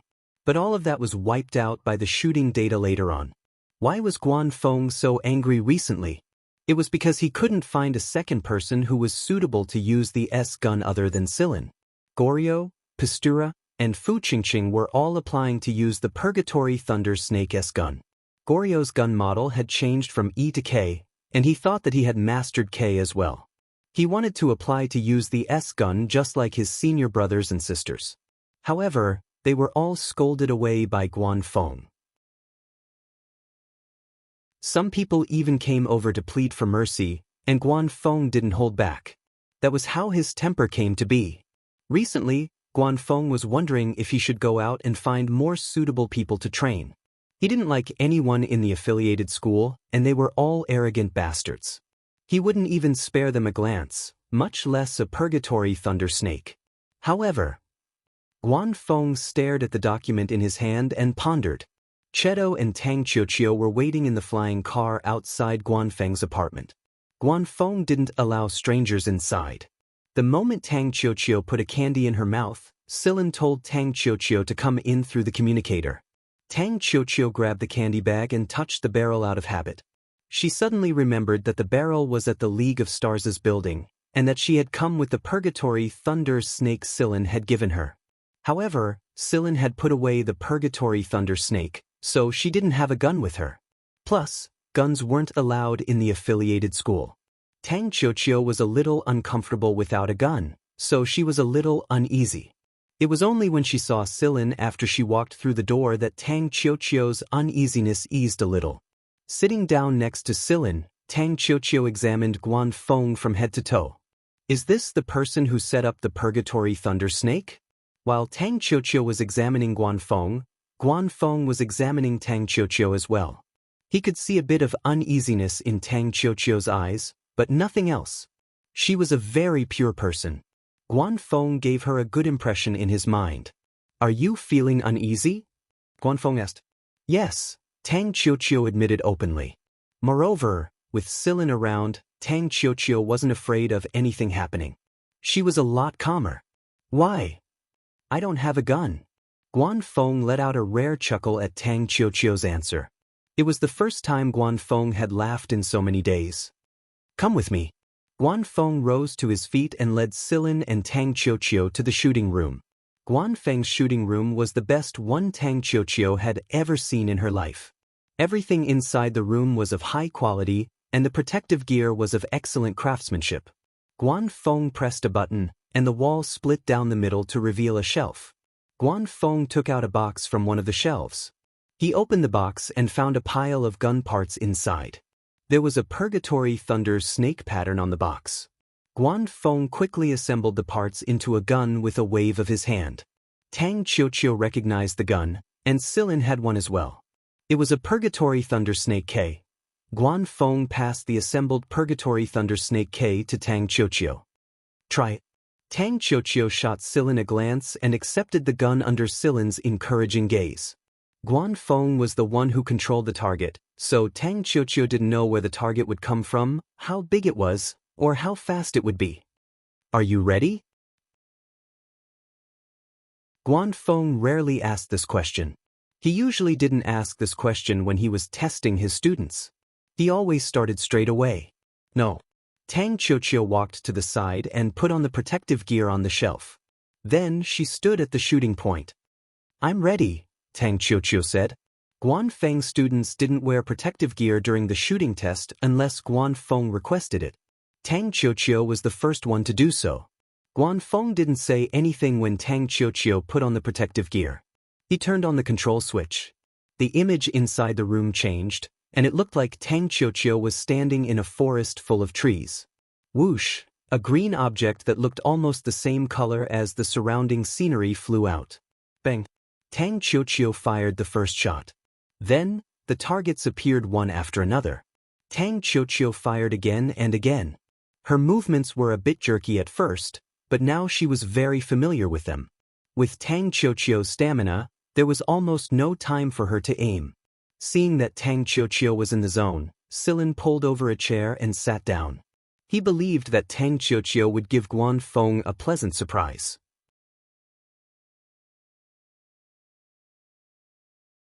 Chapter 373. Guanfeng was controlling the joystick in his hand, and the targets around him were moving at high speed. Meanwhile, Tang Qiuqiu was firing non-stop, and the time between each shot was getting shorter and shorter. Guanfeng's attention wasn't on the hit rate on the screen. Instead, he was staring at Tang Qiuqiu. It was just as Celine had said. This little girl had an extraordinary talent, or rather, it was closer to an instinct. She was calm, without hesitation, and every shot was filled with great confidence and decisiveness. She was a natural-born marksman. It had nothing to do with physique or age. Silin smiled when he saw the light in Guanfeng's eyes growing brighter and brighter. He believed that Guanfeng would be in a good mood from now on. Finally, Guanfeng turned off the joystick in his hand. The room returned to its previous state. Tang Qiuqiu looked at Guanfeng in puzzlement before stopping a bit reluctantly. She liked this kind of shooting training, and the conditions were perfect. She felt like she was in the middle of a fight. Of course, Tang Qiuqiu would have been happier if the targets were humans. After all, she had killed far more humans than any other animal in her career. Tang Qiuqiu walked to the side and put the gun back into the box. Then she started taking off her protective gear. You're the first person to wear protective gear when coming to my place. Why are you wearing protective gear? Because you don't trust yourself? Guanfeng asked. Tang Qiuqiu looked at Silin for a moment before turning to Guanfeng. I don't trust you. Guanfeng was the one who gave her the gun. There was no way Tang Qiuqiu would trust a stranger's gun completely. She even held the gun in her hand for a moment to make sure that it was the same as the one Silin had given her. Only then did she continue. Secondly, every gun, even if they were of the same type and model, would always have a slight difference in performance. It wasn't her own gun, and it wasn't the gun she was used to using. It was like she was looking at a stranger. She didn't understand or trust it. After shooting a few times, Tang Kakikyu gradually became familiar with the new gun in her hands. Now that she had an idea of how to shoot, it felt more smooth. Guanfeng wasn't angry at Tang Qiuqiu's answer. Instead, he talked a lot with Tang Qiuqiu. Silin sat on the side and scratched Hui Mao's chin, allowing the two to continue their conversation. Guanfeng was in an exceptionally good mood today because of Tang Kakikia's incident, so he allowed Cheto to enter the room as well. However, Guanfeng's eyes flashed with surprise when he saw Cheto, but he didn't probe into the matter. He was no longer one of Black Viper's 3 great leaders, so he didn't care about anything else. Right now, all he wanted to do was talk to Tang Qiuqiu a little more. The girl was growing more and more curious. Due to Guanfeng's rare good mood and Tang Qiuqiu's performance, Guanfeng announced that he had accepted Tang Qiuqiu as his disciple on the same day. It wasn't easy to become Guanfeng's disciple. Guanfeng was growing more and more famous by the day, and a lot of people wanted to learn from him. He didn't care if you were a noble or someone else. Guanfeng didn't give face to anyone. Right now, Guanfeng had both power and money. He didn't lack either fame or wealth, so he wouldn't be able to recruit anyone even if he tried to pull some strings. Fuck off. This comparison made Tang Qiuqiu's uniqueness even more obvious. Although she wasn't as versatile as Silin, and her constitution wasn't as good as Silin's, Tang Qiuqiu's marksmanship was pure and unadulterated. It was pure talent that made Guanfeng feel like he had found a treasure. "Oh right, Silin, I have something for you. You've been gone for a long time, so it's about time you finished a mission." Guanfeng tossed an electronic card to Silin. Silin caught it and pressed a button on it. A light screen popped up with a line of words on it. Invitation. It was an invitation for the selection test. It was time for the selection test again. The organizers had sent out a lot of invitations and counted which instructors had been invited. Silin looked at the description and some of the benefits and rewards. It was very generous. Money was one thing, but there were also certain privileges such as access to the RAS warehouse to get materials. The RAS was very rich, and this wealth was mostly reflected in their research. Composite materials were one of them. Black Viper had Black Viper's patent, and the RAS was no slouch either. The RAS had produced a lot of research over the years, and Silin had accepted Guanfeng's mission because he was interested in those composite materials. The Empire's academic world underwent a reform after the Return Forum appeared. The Mist Bodhisattva Empire, the 3 Kings, and the RAS worked together to put in a lot of effort into the selection test. They changed the selection test time and the number of examinees. In the past, in order to participate in the selection test of the affiliated schools, one had to be recommended. Those without recommendation cards were not qualified to participate in the assessment test. However, after the reform, there was an additional requirement. In addition to recommendation cards, there would also be a certain number of places on the Return Forum. Those places were completely based on one's true ability, and it was purely academic. Although a lot of people still criticized the system, it was a lot better than before. It gave more people a chance. When Silin and the others came, they came in a group of 3 people and a cat. When they left, it was 2 people and a cat. Tang Qiuqiu was left behind by Guanfeng. Guanfeng and Tang Qiuqiu were researching the world of firearms, so they didn't have time to pay attention to the selection test instructors' invitations. In Guanfeng's opinion, they could be ignored. Guanfeng was going to refuse them at first, but he happened to run into Silin and Silin. Silin was more than qualified to do so. Since Silin had accepted Guanfeng's mission, he had to treat it seriously. Of course, he had to take care of the exams he missed while he was away from the academy. Guanfeng had already informed the instructors about this, and a lot of instructors knew that Silin was a special student. Therefore, the makeup exams went relatively smoothly. Silin's makeup exam results were very good, and the instructors didn't say anything. They weren't just giving face to Guanfeng, they were also giving face to Silin. In fact, a lot of the instructors thought highly of Silin. Silin said what they didn't dare to say, did what they didn't have the ability to do. Moreover, he created the Return Forum, which was the most authoritative forum in the Mist Bodhisattva Empire where scholars gathered. It was much more influential than the RAS's internal communication forum. After the makeup exam was over, Silin took care of his classes and began preparing for the selection test that was going to be held on the satellite not far away from the affiliated school's main campus in 5 days. Silin passed his library card to Cheto. For the past few days, Cheto had been spending his time in the affiliated school's library and enjoying himself. That was why Silin wasn't worried that Cheto would feel bored. Right now, the guy was spending the night in the library every single day, and unlike humans, Cheto didn't need to sleep at night. Instead, he sat at his desk and read attentively at night. Even the librarians who worked at the library recognized this strange student. It was said that there were even some students who got addicted to chatting with Cheto while they were searching for information. At the end of the day, Cheto was a celebrity in the affiliated school's library. Silin took the invitation card Guan Feng gave him and went to the organizer to report. The organizer hadn't expected Guan Feng to accept the invitation at first. He just sent it out as usual and waited for Guan Feng's rejection letter. However, the rejection letter never came. They waited for a while longer, but it still didn't come. Therefore, some people began to speculate that Teacher Guan had forgotten about the invitation in a fit of anger. The organizer was a little surprised when Silin passed the invitation card to the organizer. It took him a long time to realize that Silin was going to replace Guan Feng as a member of the assessment team. "How's Teacher Guan doing lately?" The organizer tried to get close to Silin while handling the invitation card. Outsiders might not know, but some of the higher-ups of the affiliated school knew that there were a lot of people behind Silin. Teacher Guan wasn't the only one, but the royals and the imperial family as well. Everyone knew that Silin had a good relationship with the 3 princes of the royal family. Moreover, other than this reason, Silin was the #1 administrator of the return forum he created. Although this administrator didn't really manage the forum after it was created, his status as an administrator was still there. People in the academic and educational circles had to give some face to Silin.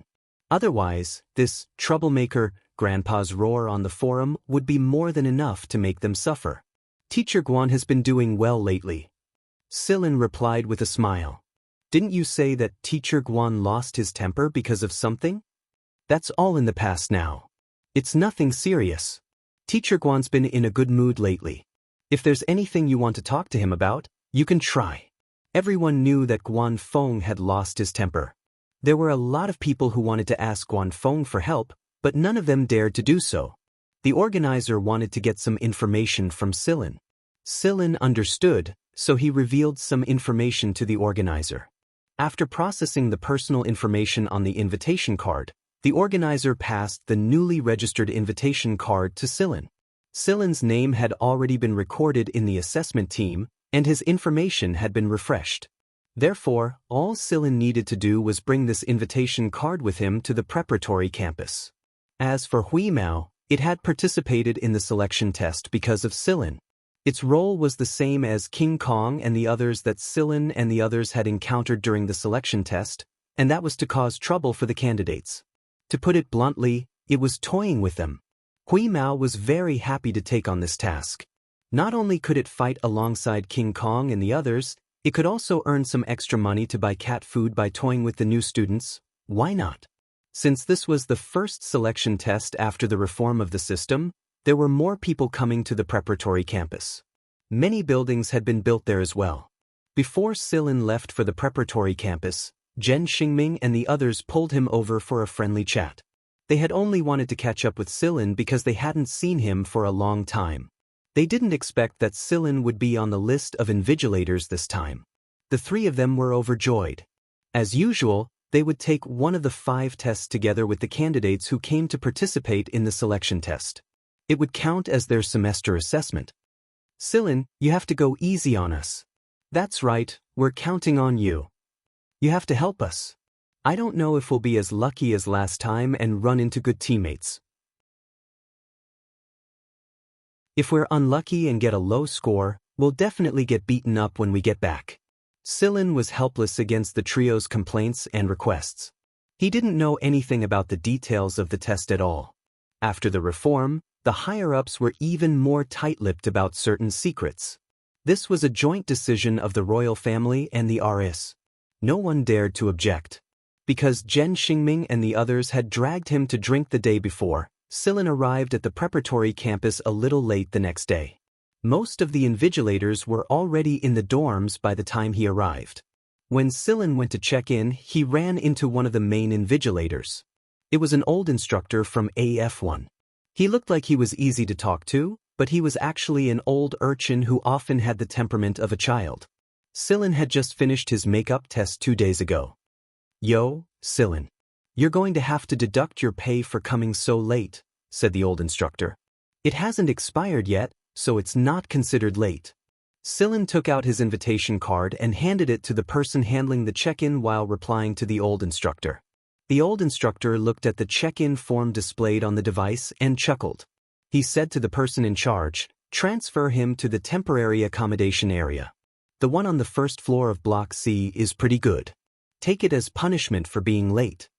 The temporary accommodation area was where the candidates lived.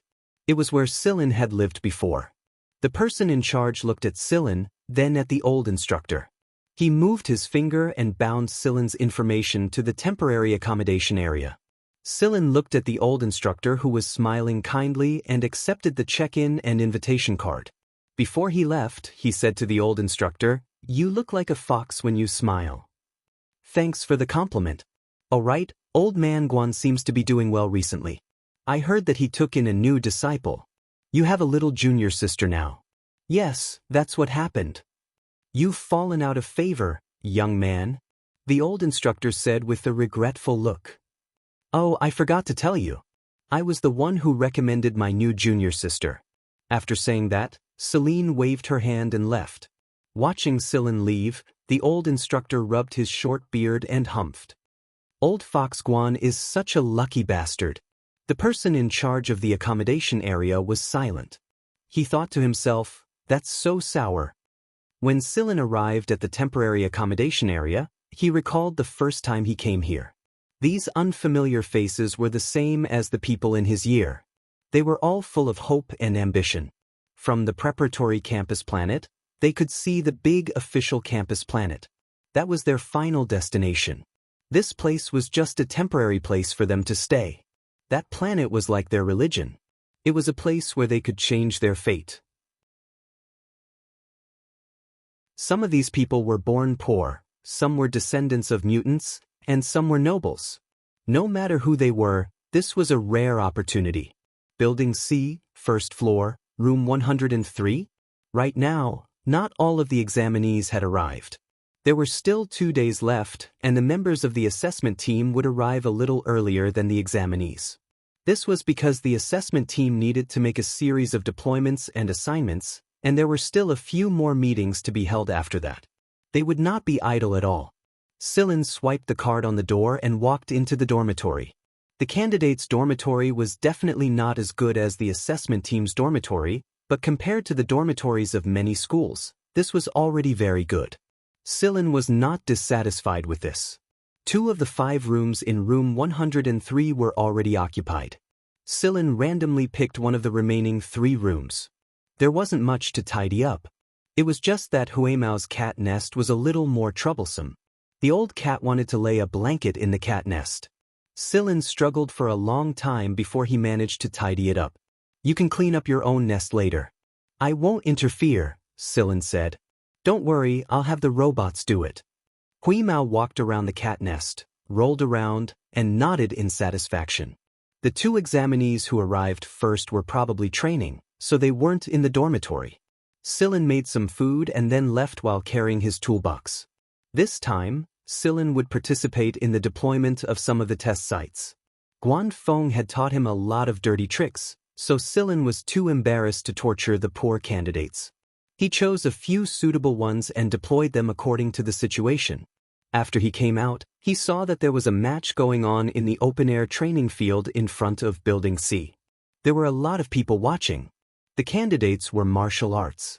One was an alien, and the other was a normal human. However, neither of them were weak and were evenly matched. It was a stalemate.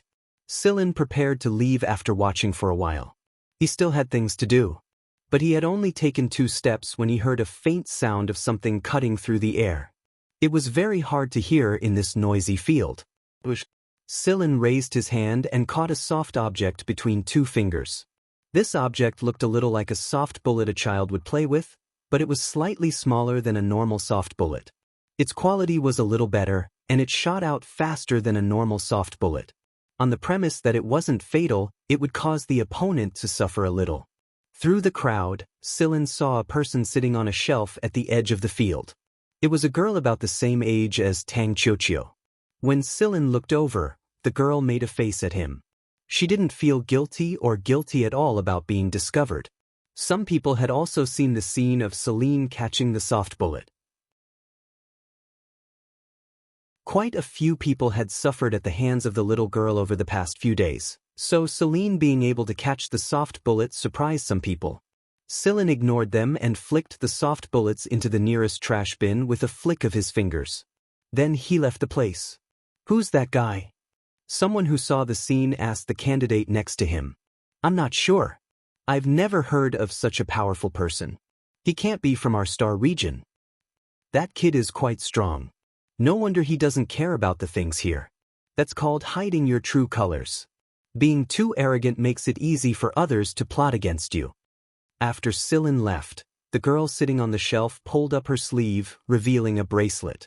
It looked like a very exquisite accessory, but it was actually a communication device. "Help me investigate someone," the girl said into the communication device. "Yes." The person on the other side of the communication device replied respectfully. After Sillin left the temporary accommodation area, he went to inspect the terrain of the field. The guards there were quite surprised by this young member of the assessment team. Could he be a candidate in disguise? After checking Sillin's identity information and invitation card several times, the guards finally let Sillin in. "Sillin, do you want to install a hidden weapon?" Hui Mao said as he squatted on a tree after running around madly.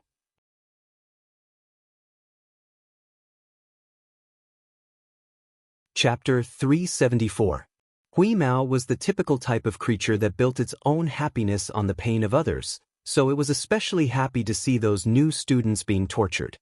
However, what disappointed Hui Mao was that Sillin was only there to conduct an investigation and write a report to submit. The layout of the examination venue was suggested by the various instructors of the assessment team. Before the event began, the person in charge would filter and arrange the candidates based on the reports submitted by the various instructors. Therefore, until then, no one would know which of the suggestions would be adopted and which assessments would be arranged.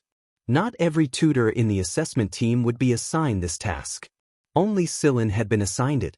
So, Sillin had to sort out a report and submit it before the next meeting. This was Sillin's first time doing this, so compared to the other tutors in the assessment team, he needed to spend more time and energy on research and practice. The instructors who had taken the test in the past only needed to refer to their own reports. Sillin, on the other hand, needed to make a rough assessment of the temperature, humidity, air pressure, species, terrain, and so on in this area. Although these data had been published on the instructor's public platform before, Sillin hoped to personally experience it during the process. The next morning, Sillin returned to the dormitory. The dormitory was already full. When Sillin entered the room, 4 people were sitting around the dining table eating breakfast and gossiping. When they saw Sillin, the 4 looked at him at the same time. As they were sizing up Sillin, Sillin also observed the 4 of them. One of the mutants was the one who had fought in the open-air training ground yesterday. There was also a mutant among the other 3, and the other 2 were normal humans. "Hey, brother, you haven't returned all night. Where did you go?" One of them asked Sillin with a smile. "I had something to take care of." Sillin put a bag of food on the table and opened it for them to eat. "You guys eat." "I've already eaten." "It's still warm." One of them couldn't wait to grab it with his hands, not afraid of the temperature in the bag. Everyone introduced themselves to each other. The other 2 were nobles, but they weren't upper-class nobles. Perhaps for some reason, they weren't as arrogant as the other nobles, and they got along well with the other 2. They didn't wear their family's emblem all the time either. However, when Sillin revealed his name, one of them even joked, Why do you have the same name as the founder of the Returned Forum? There were many people named Sillin in the Empire, and most of them had never seen Sillin before. They even thought that the founder of the Returned Forum was an upper-class noble. Therefore, when Sillin's name was revealed, the others didn't associate these two characters together. The Returned Forum was very famous, but not everyone would pay attention to this founder. More people knew about the Return, but didn't know about Sillin. While he was speaking, the sound of a zipper rang out, and a cat's head popped out of Sillin's backpack. After looking around once, it jumped onto the table and took a piece of pastry from the bag. Then, it raised its tail and jumped onto Sillin's shoulder, starting to chew on it. It had just woken up and was hungry. You have a cat? You actually brought a pet here. The few people at the table looked at Sillin in disbelief. Everyone who came here was full of drive and only thought about how to pass the selection test. Who would have the mind to take care of a pet? They weren't women, so they weren't that meticulous. However, although servants weren't allowed to bring here, there were no restrictions on pets. Sillin looked at Huimao, who was focused on eating, and smiled. This guy is quite easy to take care of. Indeed, your cat isn't a picky eater, one of his roommates commented, thinking that he knew the truth. Sillin didn't explain further. He went into his room and put down his backpack. He opened another bag for Huimao's breakfast and went to the bathroom to take a shower. After a busy night, his clothes were covered in dust. By the time Sillin came out, the other four had already cleaned themselves up and were sitting at the table. It looked like they were waiting for Sillin. What's wrong? Sillin asked. Chuck is going to the shooting range to compete with someone. We're all going to cheer for him. Are you coming? One of them asked. Chuck wasn't a mutant, but he had a good physique and fast reflexes.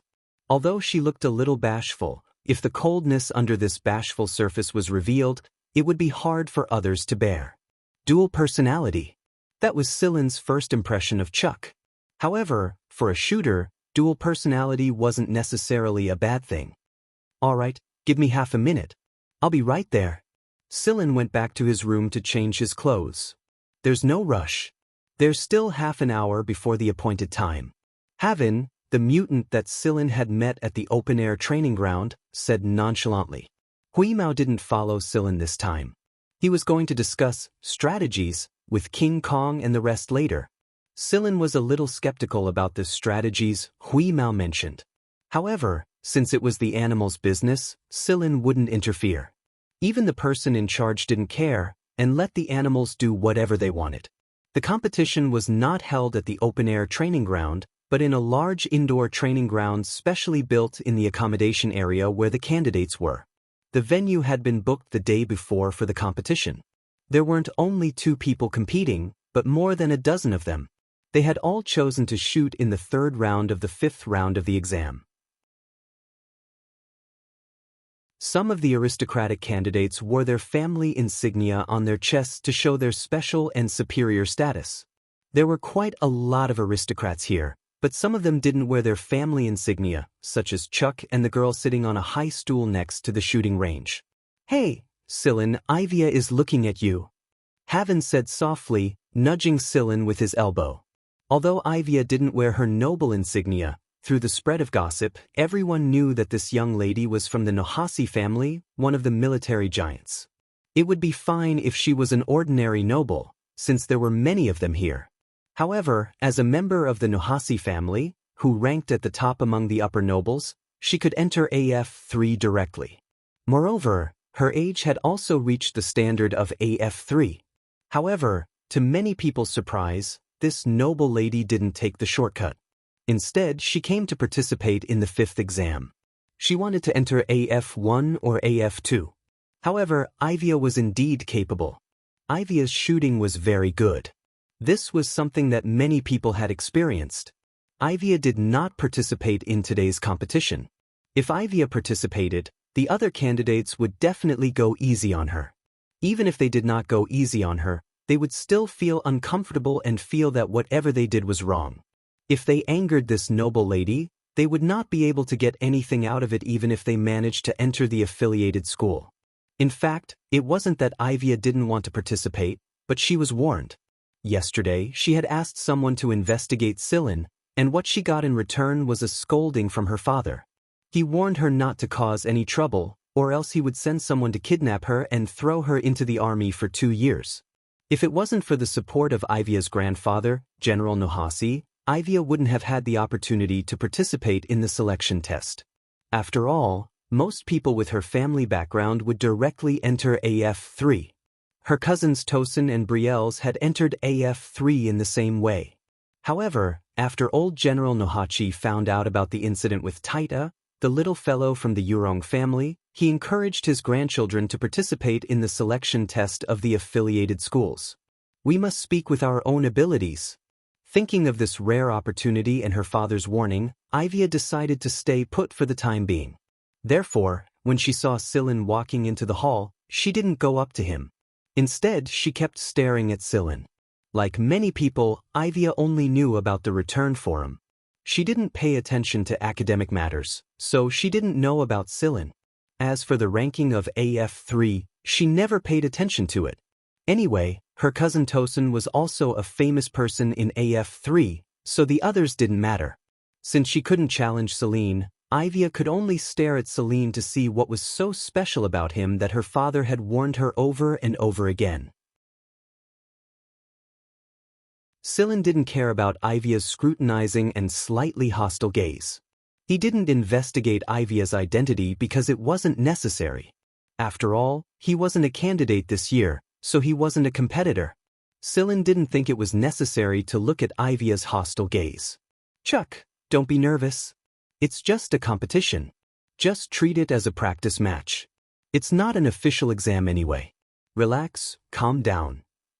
His roommates were comforting and encouraging him. Chuck actually wanted to say that he really wasn't nervous, but seeing how enthusiastic his roommates were, he held back. Chuck knew that among all the candidates, Ivia was his biggest competitor. Not only because both of them were good at shooting, but also because both of them were nobles. The competition between nobles and nobles would affect the reputation of their families. If the result was bad, Chuck would definitely be ostracized by his family. The staff of the training ground came over to explain the rules to the candidates. Although this was only a warm-up competition before the official exam, for the sake of fairness, he invited 3 instructors who were highly accomplished in shooting to be the judges. At first, the 3 instructors were a bit arrogant, but when they looked around, they saw Sillin sitting among the spectators. Those who were good at shooting had much better eyesight than others. They were able to dig out Sillin from the crowd with a single glance. Sillin nodded at the 3 instructors with a smile before turning his attention back to the field. Seeing that Sillin was only watching from the sidelines, the 3 instructors went along with Sillin's wishes. As shooting enthusiasts, all 3 of them were very envious of Sillin. It wasn't just because Sillin was Guanfeng's favorite disciple, it was also because they knew that Sillin was the only one among Guanfeng's disciples who carried a Purgatory Thunder Snake-S. As instructors who paid close attention to Guanfeng and knew some of Guanfeng's inner secrets, it was only natural that they knew Sillin better than anyone else. The competition soon began, and Sillin was a lot calmer than the other spectators. The shooting of these people was very interesting, and some of them even had tricks up their sleeves, causing the spectators to cheer loudly. Chuck took first place by a small margin. Just like Sillin thought, Chuck looked like a completely different person when he was on the shooting field. He was no longer shy, but more like a cold-blooded hunter. There were no fancy moves, no ripples, and he killed his prey in one shot. Chuck's cold and emotionless eyes made his roommates feel like he was a stranger, but when they thought about it, they understood. No one here was an ordinary person, and everyone had their own trump cards and characteristics. Chuck turned back into the shy big boy again after he reloaded his gun and walked out of the field. This time, however, no one looked at him the same way they did before. Chuck didn't think much of winning first place in a warm-up match. The experts hadn't even shown up yet. Moreover, he hadn't used his full strength in this warm-up match. After the competition was over, Sillin was about to return to the dorm with his roommates, but someone grabbed him by the neck before he could take more than 2 steps. Sillin knew it was him the moment he got close. Since the other party didn't mean him any harm, and they were people he knew, Sillin didn't resist. Boy, you didn't even tell us that you were coming over. You're free right now anyway, so why don't we go have a drink and talk? A big man with a full beard said while strangling Silen's neck. He controlled his strength very well. He didn't let Silen escape easily, nor did he hurt Silen. Silen had seen this mentor before. He often sought out Guanfeng, but most of the time, he came back empty-handed. The jaws of the people standing around Silen dropped to the ground, especially the 4 people in the same room. They stared blankly at Silen chatting with the instructor who was sitting at the judging table and commenting on the shooting skills of the examinees in an extremely natural manner. Silen motioned for his 4 roommates to leave first before he was dragged out for a drink by the mentor. Many people in the field saw this scene, and a few of them recognized Silen's identity. However, they didn't say anything because they didn't want to give others a chance to curry favor with him. At the same time, they were puzzled. Didn't Silen participate in the last term? What was he doing here this time? Silen was dragged out of the training field by the mentor to a reception center where the mentors could relax and have fun. Hey, Silen, why don't you take out your Purgatory Thunder Snake S and have a look? Great teacher Guan isn't here right now anyway. The bearded mentor wasn't in the mood to eat the sumptuous meal on the table. He rubbed his hands and said to Silen. Silen picked up a piece of meat with his chopsticks and put it into his mouth. After he was done, he answered politely, "No. You're too stingy. It's not like you'll lose a piece of meat just by looking at it. But it will misfire." Nonsense. Do you think a Purgatory Thunder Snake can misfire? In the end, the bearded mentor failed to pry the Purgatory Thunder Snake S out of Silen's hand. When Silen returned to his room, Hui Mao hadn't returned yet. The other 4 looked at Silen strangely. Silen, you're not some big shot, are you? Hawen asked. No, I just know that mentor. Just forget it. Since you're not willing to tell me, I won't force you. But Hawen moved closer to Silen and said mysteriously, you must have gotten a lot of information about the exam, right? Silen looked at the 4 of them who were full of anticipation and nodded. I do know a little about this. Silen told the 4 about some of the lessons he had learned from his previous experience. It wasn't a thorough examination, and Silen himself didn't know what kind of questions he would be tested on. Every term had its differences, so Silen only shared some of his experiences.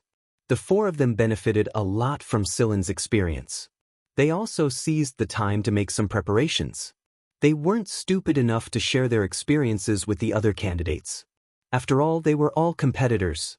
After Silen returned to his room, he sent the compiled report over. Then he lay on his bed and thought.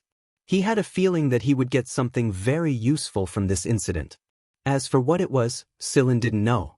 It was just a hunch. The next day, Silen went to attend a meeting with the mentors of the assessment team. The other 4 in the dormitory also squatted in their own rooms to prepare for the next test. The mentors' meeting was nothing more than explaining the information of the selection test and assigning tasks. Amidst the candidates' anticipation and nervousness, the selection test officially began. The first round of the written test.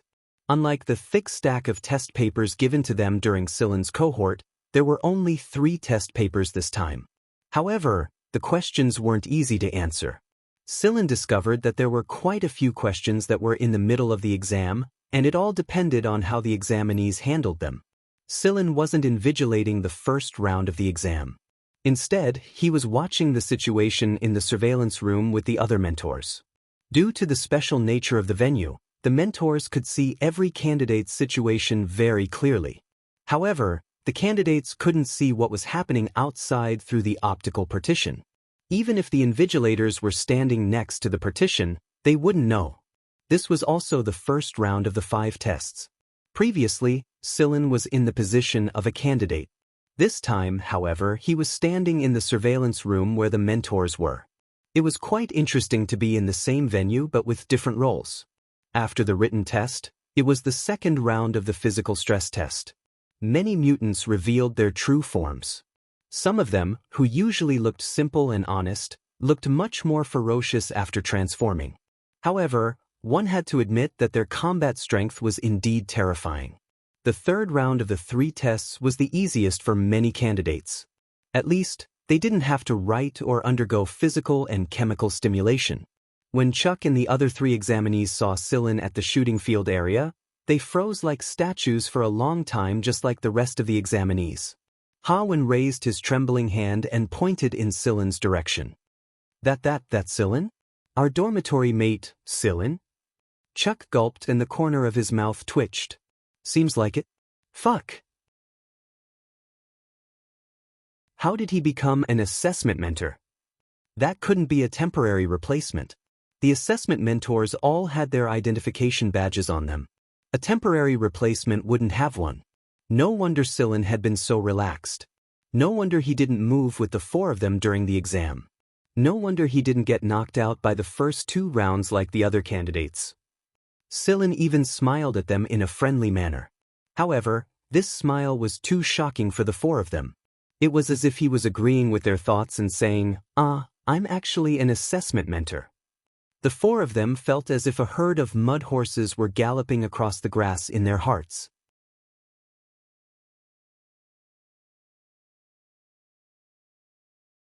Chapter 375. A lot of people had seen Sillin during the warm-up match before the 5th round of the AF1 entrance examination, and it was mainly because Sillin was very familiar with the shooting judge's mentor. That was why everyone had noticed him. When they saw Sillin standing at the top of the stage with the judges, they couldn't quite accept it. Everyone was about the same age, but when they stood on the stage, he was already standing at the same height as the judges. Compared to the examinees' shock, the examinees didn't have much anticipation. Some people might say that he was just lucky enough to get a good gun, but that wasn't the case. The teachers of the affiliated schools all knew how difficult it was to master a Purgatory Thunder Snake. During the last competition, Sillin's Purgatory Thunder Snake K had stunned the entire audience. Compared to that, the examinees didn't have much anticipation for him this time. This, they were hoping for, wasn't one of them. Most of the examinees had only heard of the Purgatory Thunder Snake S before. Even Guanfeng's disciples hadn't seen it with their own eyes. Guanfeng's evaluation of the S was very high compared to the K, and Guanfeng's expectations for the holder of the S were even higher. Up until now, Sillin was the only one who had the right to use the S, but Sillin hadn't shown up yet. Some examinees suggested that Sillin should open the test, but Sillin turned down the suggestion. This was too powerful and explosive. It would probably cause a lot of damage here. However, the examinees were surprised to hear that the person in charge of the shooting range, the group leader of the examinees, told everyone to stop for a moment before the test began. He said that someone would come over and demonstrate the whole process of the test. The instructors of the assessment team were very surprised. In the past, it was either one of the instructors who did the demonstration, or it was a video recording. Didn't they say that they would play a video recording directly if Sillin was unwilling to do it? What's going on? An examinee asked. I'm not sure. I think the person in charge of the examinees received the news at the last minute. But judging from the way he's acting, he should be someone who can control the situation, right? While the examinees were discussing among themselves, the examinees were looking forward to it. Usually, the examinees were the examinees, but they didn't know who it would be this time. Under everyone's doubtful and expectant gazes, the person who was going to give the opening demonstration appeared on stage. As soon as he saw the person, Sillin knew what was going to happen next. Guanfeng. What is he doing here? The examiners asked curiously. Since Guanfeng had passed the test to Sillin, he shouldn't have come here. Moreover, Guanfeng had never been interested in this kind of test, so what was going on this time? Some of the examinees recognized Guanfeng. Although Guanfeng didn't appear much in the media, a lot of people paid attention to him because of his fame. Guanfeng. Guanfeng. My idol. I really worship him to death. The examinees were boiling with excitement.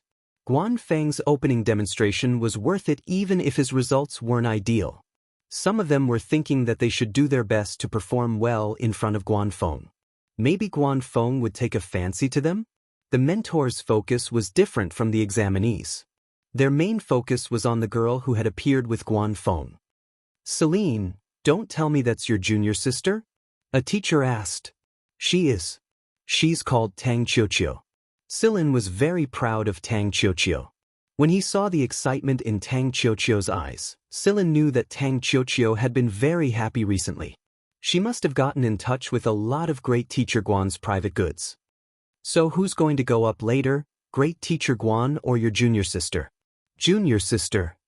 Although Guan Feng hadn't told Silin beforehand, Silin knew that Great Teacher Guan had come to show off. Guan Feng sat down on a chair at the side of a fan-shaped testing field after he walked into the field. He didn't look like he was going to enter the field at all. His behavior puzzled the expectant examinees. Then, they saw a girl about the same age as Ivia walk straight into the fan-shaped field. Unlike Silin, who was carrying an unassembled case into the field, Tang Qiuqiu took out a gun from the holster at her waist. Most of the examinees hadn't seen this gun before, but all the past students and instructors had. It was the gun model Silin had used last term, the Purgatory Thunder Snake K. The door of the fan-shaped testing field wasn't closed, and the examinees outside were holding their breaths in anticipation. Therefore, the countdown sounded very clear. As the countdown continued, many people noticed that the machine in the testing field was displaying the gun wielder's physiological parameters. Judging from these parameters, the examinee standing in the middle of the testing field was shockingly calm and natural. 5, 4, 3, 2, 1. Bang, bang, bang. Continuous gunshots rang out, and the system's hit targets kept popping up. While the examinees were still in shock, Tang Qiuqiu had already put away her gun and walked out of the testing field. Guan Feng smiled faintly and left with the still calm Tang Qiuqiu. That's it? The examinees came back to themselves and were puzzled. Before they started shooting, they saw that the target was 100. How come it was gone so quickly? How come I only heard 15 shots? I only heard 14 shots. 16 shots. No, it's just 15. No matter how many shots it was, it couldn't hide the fact that these shots had destroyed 100 light targets. The examinees' faces twitched. One of the instructors clenched his fists so hard that his knuckles cracked. That bastard Guan really has gone too far. Too far. Yes, he had gone too far. It's fine if you didn't take out your gun, it's fine if you didn't join the examinees, and it's fine if you accepted a disciple. But what you did just now was blatantly showing off. So what if you have a disciple? What's so great about having another disciple who uses a K? What's so great about having an underage disciple who's only in his teens? Fuck, this is so infuriating. Silin picked his nose to hide the smile on his lips when he saw the instructors' pissed faces that looked like shit. Although Guan Feng had controlled himself well, Silin knew that the great instructor was enjoying himself inside. He was probably so satisfied with Tang Qiuqiu that he came over to show off and lower everyone's morale. Not only did Guan Feng's leisurely stroll infuriate the examinees to death, it also dealt a blow to a lot of examinees. Of course, there were even more examinees who admired Guan Feng even more. As expected, famous instructors were different. Just look at how strong his disciple is. I heard that there's a class for Guan Feng after entering the affiliated schools? Yes, I have to get in. What are you laughing at?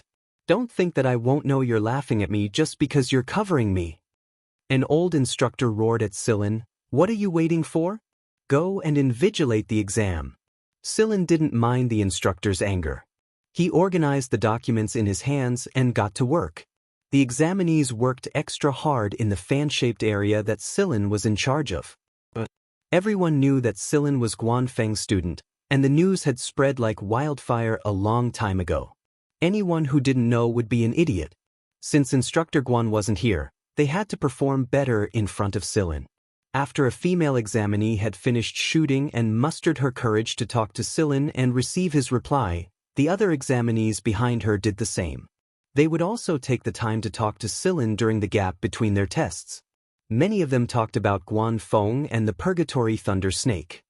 May I ask if you're the founder of Return? An examinee asked Silin nervously after the exam was over. This time, it wasn't because Silin was Guan Feng's student, but because he used honorifics when he mentioned the founder of Return. I am. Sillin gestured for the examinee not to be nervous. "Thank you very much for the forum." The examinee bowed to Sillin and left. He was one of the group of people who received their living expenses from the bounty on the forum and was lucky enough to be recommended. They had always been grateful to Celine. It was because they came from the bottom, and they knew how rare this opportunity was. That was why they cherished it even more and were even more grateful to the person who gave them this opportunity. Ivia was also assigned to the fan-shaped area that Sillin was in charge of. Unlike the others, she didn't ask questions after the exam. Instead, she said, "See you next." Sillin didn't comment. He wouldn't be staying in the Mist Bodhisattva Empire for long before he had to return to the League of Stars. Among the examinees, Ivia was the one who suffered the greatest blow. They were both girls of the same age, but anyone with a discerning eye could tell the difference between their shooting skills even without the analysis of the testing equipment. Although Tang Qiuqiu's performance couldn't compare to Sillin's last term, Tang Qiuqiu was definitely the best among all the examinees in this shooting field. It had nothing to do with firearms. Even if she was given an old rifle that she had never touched before, she would still be able to achieve shocking results. There was also her terrifying mental fortitude. The little girl would probably perform the same even if her targets were real people. She was a natural marksman. This was the common thought of everyone who knew shooting after watching Tang Qiuqiu's performance. After the 3 rounds were over, Han wanted to take the opportunity to ask Sillin about their results in the past few rounds, but time didn't allow for it. He was dragged away right after the round was over to participate in the next round. Fortunately, there were no additional matches in the 3rd round. However, Sillin felt that the 4th round would probably be more difficult than the previous one even though the additional matches had been cancelled. Hui Mao hadn't returned for the past few days because he was busy discussing strategies with King Kong and the others. Judging from the special way those animals thought, the examinees probably weren't that lucky. Zhen Xingming and the others had come to team up with Chuck and Han because they were Sillin's roommates. Even if Sillin's roommates were unreliable, they couldn't be trash, could they? Before entering the testing area, King Kong sauntered past the entrance.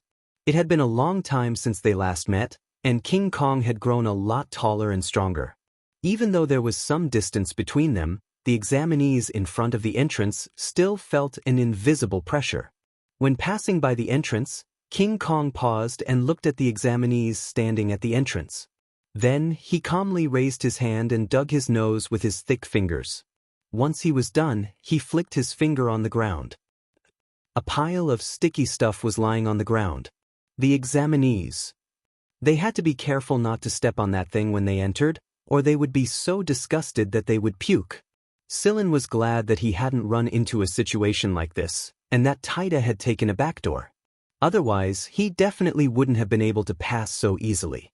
After flicking his nose, King Kong twisted his big butt and left, leaving the flustered examinees behind.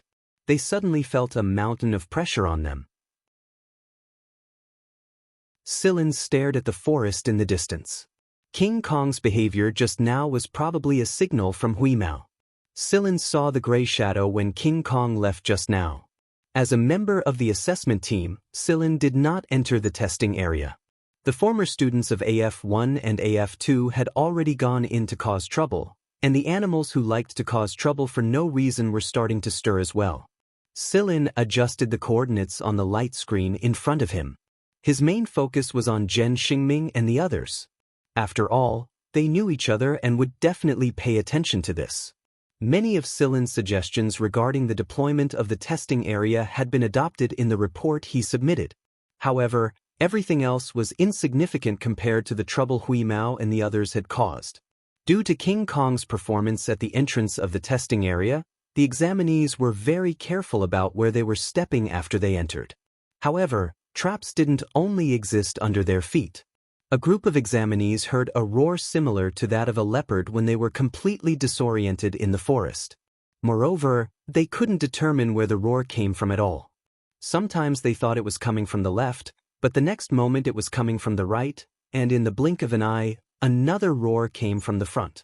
The examinees who had been maintaining a high level of nervousness were now driven crazy. They threw rocks in all directions, but it was useless. A black shadow flashed by, bringing with it a dense smell of blood, causing the already tense nerves of the examinees to become even more taut. People had died in this testing area before. Be it the examinees of AF3 or the new examinees, no one would be careless when they came here. Sillin stared at the collapsed cat and leopard on the monitor and shook his head. Hui Mao loved to create a sense of tension in people, so Hui Mao had specifically consulted Cheto for this game. Cheto was reading a book at the time, and he answered Hui Mao's question, "Humans are different from you. When they come into contact with nature, they will develop a sense of fear. Every one of them will develop a self-awareness of the things they have experienced during their growth, and their self-awareness includes the harm they have suffered during their growth. This harm will form a fear that will slowly accumulate. This fear may or may not show up on normal days, but it is true that it is hidden inside their bodies. As a deep layer of fear that is hidden inside their minds, it is possible for it to form some symptoms under enough pressure, such as hallucinations, schizophrenia. As an animal, or more accurately, as a half-animal, Hui Mao couldn't understand the fear Cheto was talking about. He had always been at the top of the food chain, so Hui Mao didn't know what fear was. However, Cheto's words had given Hui Mao a lot of inspiration. Fear was not necessarily a physical entity, and the hunter did not have to really stand up. It was just like when it played with sparrows. It liked to watch those sparrows chirp and fly around in panic, but it would not directly swallow them in one bite. Other than this group of pitiful examinees, there were a few other groups who had been fooled by Hui Mao and other wild beasts. One group was so focused on the flying cat that they ignored the giant King Kong's booger that they didn't dig a hole in the ground, but it was covered in dust. The psychological damage was greater than the physical damage. The examinees weren't afraid of bleeding or pain, but what would you think if your legs were covered in the sticky booger of a large animal, or if you found a cat peeing upstream of the stream you just drank? The sea, land, and air were all traps. At the beginning, the examinees who were unwilling to meet the previous term students became more and more adorable as time went on. They were 100 times cuter than those fucking animals. When the examinees finally walked out of the testing area one by one, those who had strong mental fortitude were fine, but those who were weaker were vomiting and having diarrhea. Those who had eaten half a caterpillar were so weak that they looked like they were on the verge of death. The wrong road signs leading directly to man-eating salamanders weren't a big deal. The things that they felt uncomfortable at the beginning became more and more insignificant as time went on. They really couldn't imagine how those fucking animals could come up with such strange tricks. Hui Mao was having a great time. It wouldn't hurt the examinees, of course, it would only hurt them physically. It was having a great time, and it was earning money that it could buy a lot of cat food when it got back. It was a very good deal. Just when the examinees thought that it was finally over, a gray figure flew across the sky. The relaxed nerves of the examinees who had just been teased tensed up once more. Then, they saw the damn fatty who could fly and had caused them a lot of trouble flapping his wings smugly and crouching down on Sillin's shoulder. He was even bragging about his achievements to the senior instructors in a very familiar tone. To borrow the words of the instructors at the shooting range not long ago, this was too much. In comparison, Zhen Xingming and the others had a relatively smooth journey.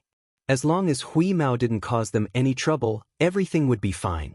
Havin, Chuck, and the others listened to the complaints of the other examinees after they came out of the testing area. They were glad that they didn't run into that fat cat. No, they should be glad that their roommate was Sillin.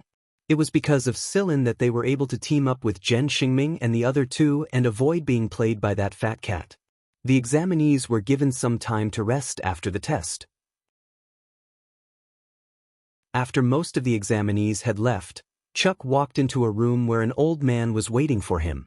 It was the same old man that Sillin had run into on his way here. He had someone assign Sillin to the examinee's dormitory and assigned him a floor. "Do you know why I assigned you to that dormitory now?" The old man said with narrowed eyes. "I do. Thank you." Chuck was very respectful in front of the old man. This was his teacher's teacher, and it was because of this old man that he was recommended to that dormitory and received a lot of benefits. Your success in the test isn't the only benefit. It's also the fact that you got to know Sillin. Celine, He's much stronger than you think.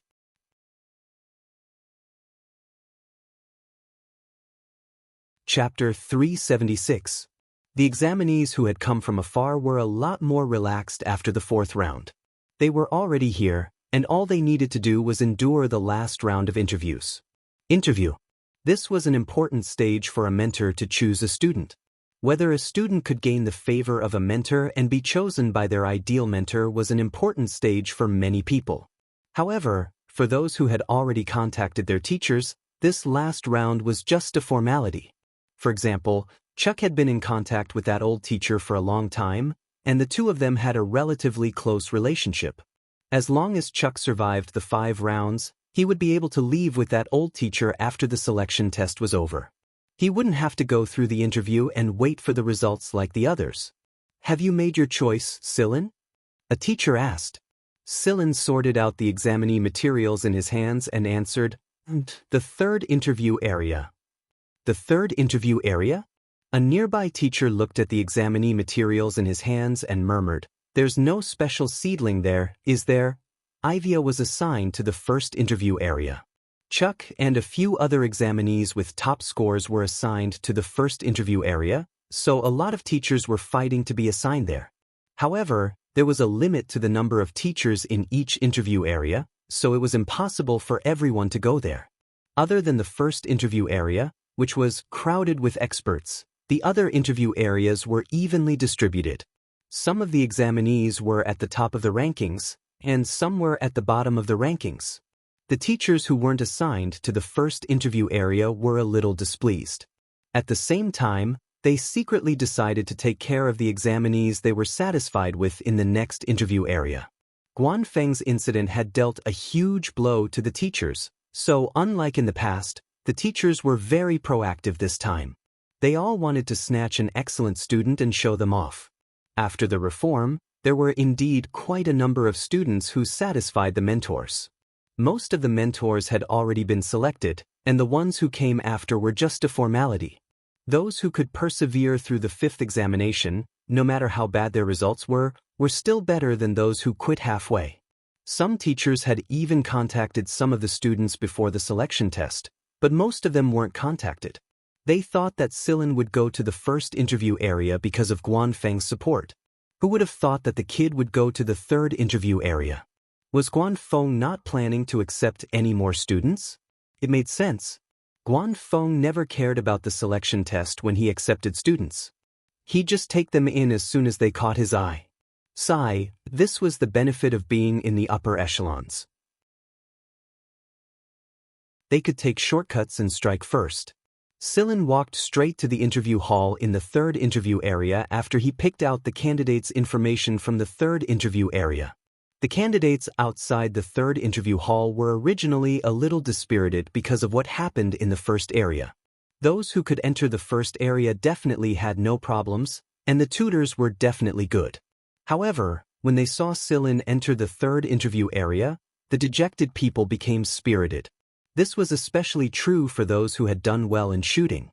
It was as if they were looking at Guanfeng standing right in front of them. The interview hall was circular. The mentors in charge of the interview hall sat in a circle, and the candidate who came for the interview sat in the middle. The eyes of the mentors were all focused on the candidate. Not everyone could guarantee a good mental state. The aura was too strong, and the pressure was too great. However, very quickly, this sense of nervousness was slowly blurred by the inconceivable questions raised by the tutors. Compared to the questions that they hadn't thought about for their entire lives, the candidates felt like they had lived their lives in vain. The pressure and awkwardness of not being able to answer a question. Those who were mentally stronger could come up with some nonsense, those who were straightforward chose to answer, "I don't know," with a red face, and those who were reserved couldn't come up with a single word even after a long time.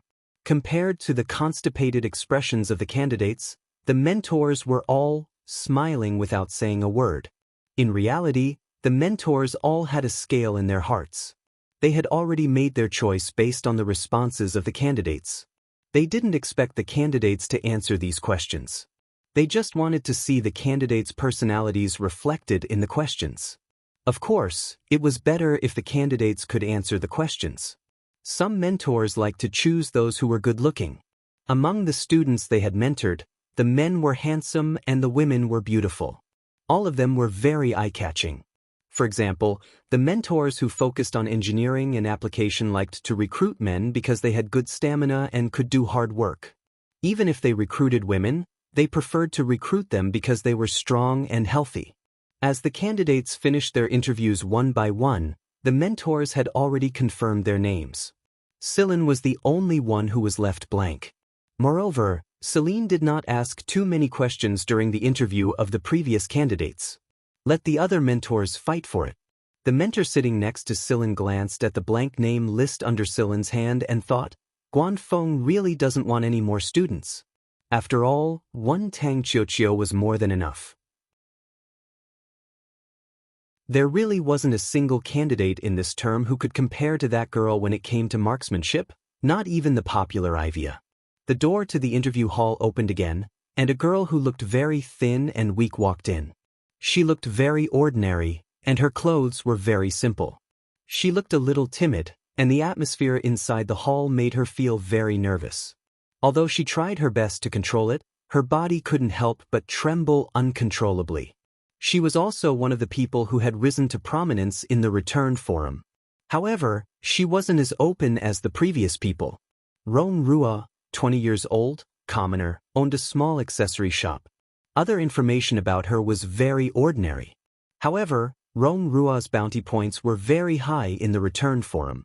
She could even answer a lot of questions in some non-bounty areas. Rong Rua's education was limited. Later on, she gave up on continuing to study due to her family's financial situation. Although she gave up on studying, she still focused on self-study. Celine chose this interview area mainly because of this person. Celine had paid attention to the people recommended on the return forum. He had observed the replies and movements of these people on the return forum. However, this person, Rong Rua, made Celine very curious, especially the video that Rong Rua put up when she replied to some questions. This was because she opened a small accessory shop. The scale of that accessory shop was pitifully small, not to mention on the planet where she came from, even on the street where she lived. The accessories in the shop were all made by her herself, which saved a lot of costs. Moreover, there was a batch of accessories that were unique to her, which other shops couldn't get their hands on. The shape of those accessories was very regular, as if they were naturally formed. There wasn't even a trace of cutting. If those accessories were machine processed, Celine didn't believe it. The price of a machine process to that degree was equivalent to the price of several of her small shops. In Rong Rua's small shop, the price of each accessory was very low and very cheap. The aristocrats just heard the price and didn't even bother to look at it. At this moment, Rong Rua, who was standing in the center of the field, couldn't answer a single question. She stood there awkwardly with her head down, not daring to look at the mentors. Many of the mentors weren't interested in asking questions. After all, they were tired after interviewing so many people. When the scene was a little stagnant, Celine spoke. Most of the questions you answered on the return forum were about molecular bond energy. According to your education level, shouldn't you be able to answer these questions? Are they all self-taught? Yes. Rong Rua was originally very depressed because she couldn't answer a single question from the mentors. Her eyes were red, but she held back her tears. Her father was still waiting in a hotel on a planet in the imperial capital. She knew very well how her parents would feel if she was eliminated. Even if they didn't say it, Rong Rua knew it. Unexpectedly, another mentor asked a question. Before the interview, some people said that there were some hidden meanings in the interview. The more interested the mentors were, the more questions they would ask, and vice versa. If no one was interested in you, no one would want to accept you. They would just ask a few basic questions as a routine, and after that, they wouldn't ask any more. Rong Rua raised her head and looked at the person who asked the question. She knew the young man sitting there. Many people were talking about him, including herself, and the group of examinees who, returned from the return, were very grateful to him. When she was in the dormitory, her roommates and the girls in the surrounding dormitories often talked about Celine. Rong Rua felt that if the things everyone talked about were true, Such a person shouldn't be able to get close to, right? Seeing Silin looking at her, Rong Rua's face turned even redder. You have a water series of accessories in your shop, can I have a look? Silin asked. When Rong Rua came in, he had noticed the crystal bracelet on Rong Rua's hand. Rong Rua hurriedly took off the bracelet on her wrist and handed it over with both hands. Her hands were still shaking when she did so. Silin accepted the bracelet and smiled at Rong Rua. Don't be nervous, you did very well. The surrounding mentors looked at Silin strangely. At first, they thought that Silin had only saved her because Rong Rua had returned from the return. They didn't think that he would start looking at the bracelet again. Is he interested in this examinee? But the mentors looked at the ordinary-looking Rong Rua again and then checked her information. She was mediocre in every aspect, or more accurately, she performed very poorly in every aspect, and her marksmanship was the worst of the worst. After 4 rounds of tests, the written exam was the only one that saved her a little bit of face. Guanfeng would never accept a student like this. All the mentors present were certain of this. Silin ignored the strange looks the mentors were giving him and stared at the bracelet on his wrist. The bracelet was made of transparent crystals the size of mung beans connected together, and these small crystals were of different shapes. Some were prismatic, some were star-shaped, and they were all very regular shapes.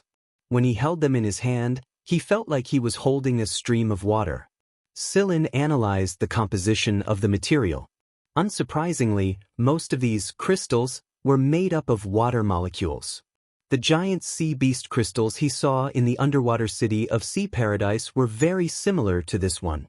The discovery made Silin very happy, and the smile on his face grew wider. The mentors around him grew weirder and weirder, and Rong Rua grew more and more nervous. She couldn't figure out what Silin was trying to say. Every girl had a Cinderella dream, but Rong Rua was much more rational than most girls after experiencing so much. Can you tell me more about this water series accessory? Silin asked. Rong Rua opened her mouth to say something, but stopped herself in the end. She seemed to be hesitating about something, and her face was bright red as she clenched her fists tightly. It's fine if you can't answer. Silin handed the bracelet back to her. Do your best. Silin nodded at the person in charge of the interview room, indicating that he was done with his questioning. The person in charge looked at the other mentors and saw that none of them had any intention of answering. He said, Next. After Rong Rua walked out of the room with a pale face, the mentors asked Silin while the next candidate was still waiting, Silin, is Guanfeng looking to recruit more people? No, Coach Guan doesn't mean that. Plus, he's always the one who does the hiring himself. That's true. The mentors who knew Guanfeng nodded in agreement. But you seem interested in that girl just now? Silin added Rong Rua's name to the list in his hand and said jokingly, I'm taking this one. Don't fight me for her. Who the hell would fight you for her? However, out of respect for Silin and Guanfeng, the mentors answered tactfully. Don't worry, we're already at our limit. Any more and we'll run out of energy. It was only at this moment that the mentors remembered that Silin was qualified to mentor students. Although he hadn't graduated yet, he was an honorary scholar of the RAS.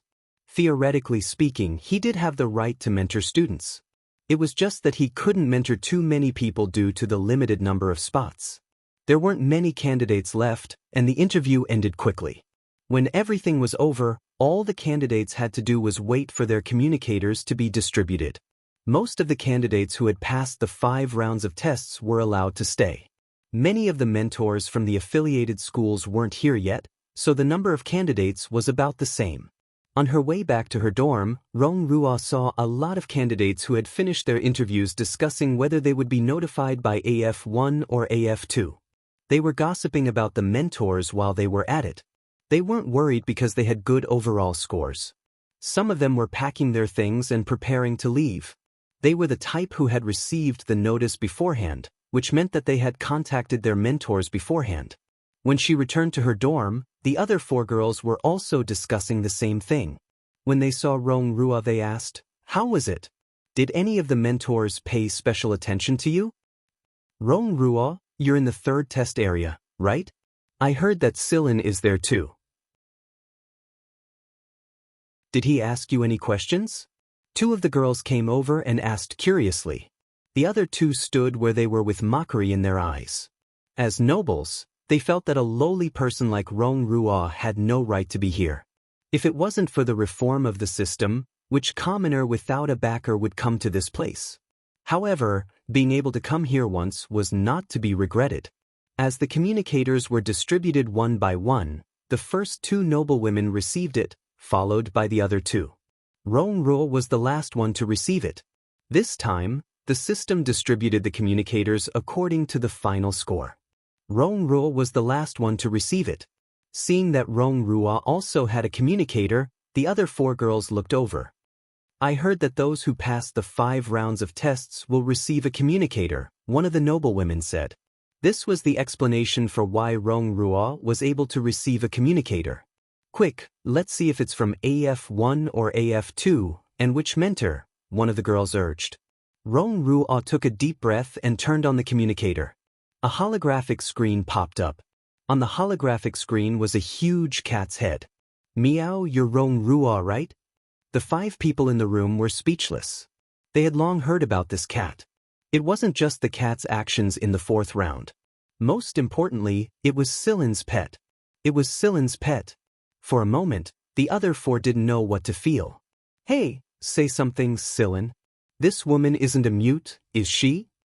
The gray cat turned its head and shouted loudly in a certain direction. I am. Rong Ruo quickly answered. The gray cat on the light screen moved closer to take a look. Its cat head looked even bigger than before and took up the entire screen. You're Silin's student from now on. You're also my student. I'll protect you no matter what happens. Rong Ruo. Huimao ignored Rong Ruo's silence. He was currently immersed in the joy of having a student too. He continued, Silin doesn't have time right now. I'll come find you later. Then Huimao disconnected the call and looked at Silin, who was on a call outside the door. Silin, I'm going to pick up my disciple. Silin waved his hand to indicate that he understood. Huimao jumped out and followed the signal to find Rong Ruo. Silin was very busy right now. He was busy with his communicator. Ever since Silin reported Rong Ruo's name after the interview, the news that Silin had taken in a girl who didn't even look like much had spread. Many people tried to talk to Silin. Zhen Xingming and the others even came to inquire about the situation out of curiosity. Even Zhenya asked about it himself. It was only after Silin repeatedly stated that he wasn't looking for a wife and was only taking in a student that they suspiciously disconnected the call. Silin. Chuck was conflicted after he said the name.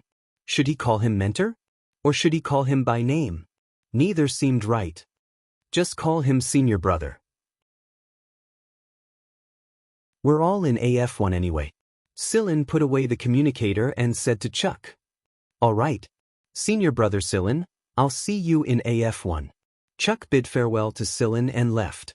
There was a flying car waiting for him outside the dormitory to pick him up.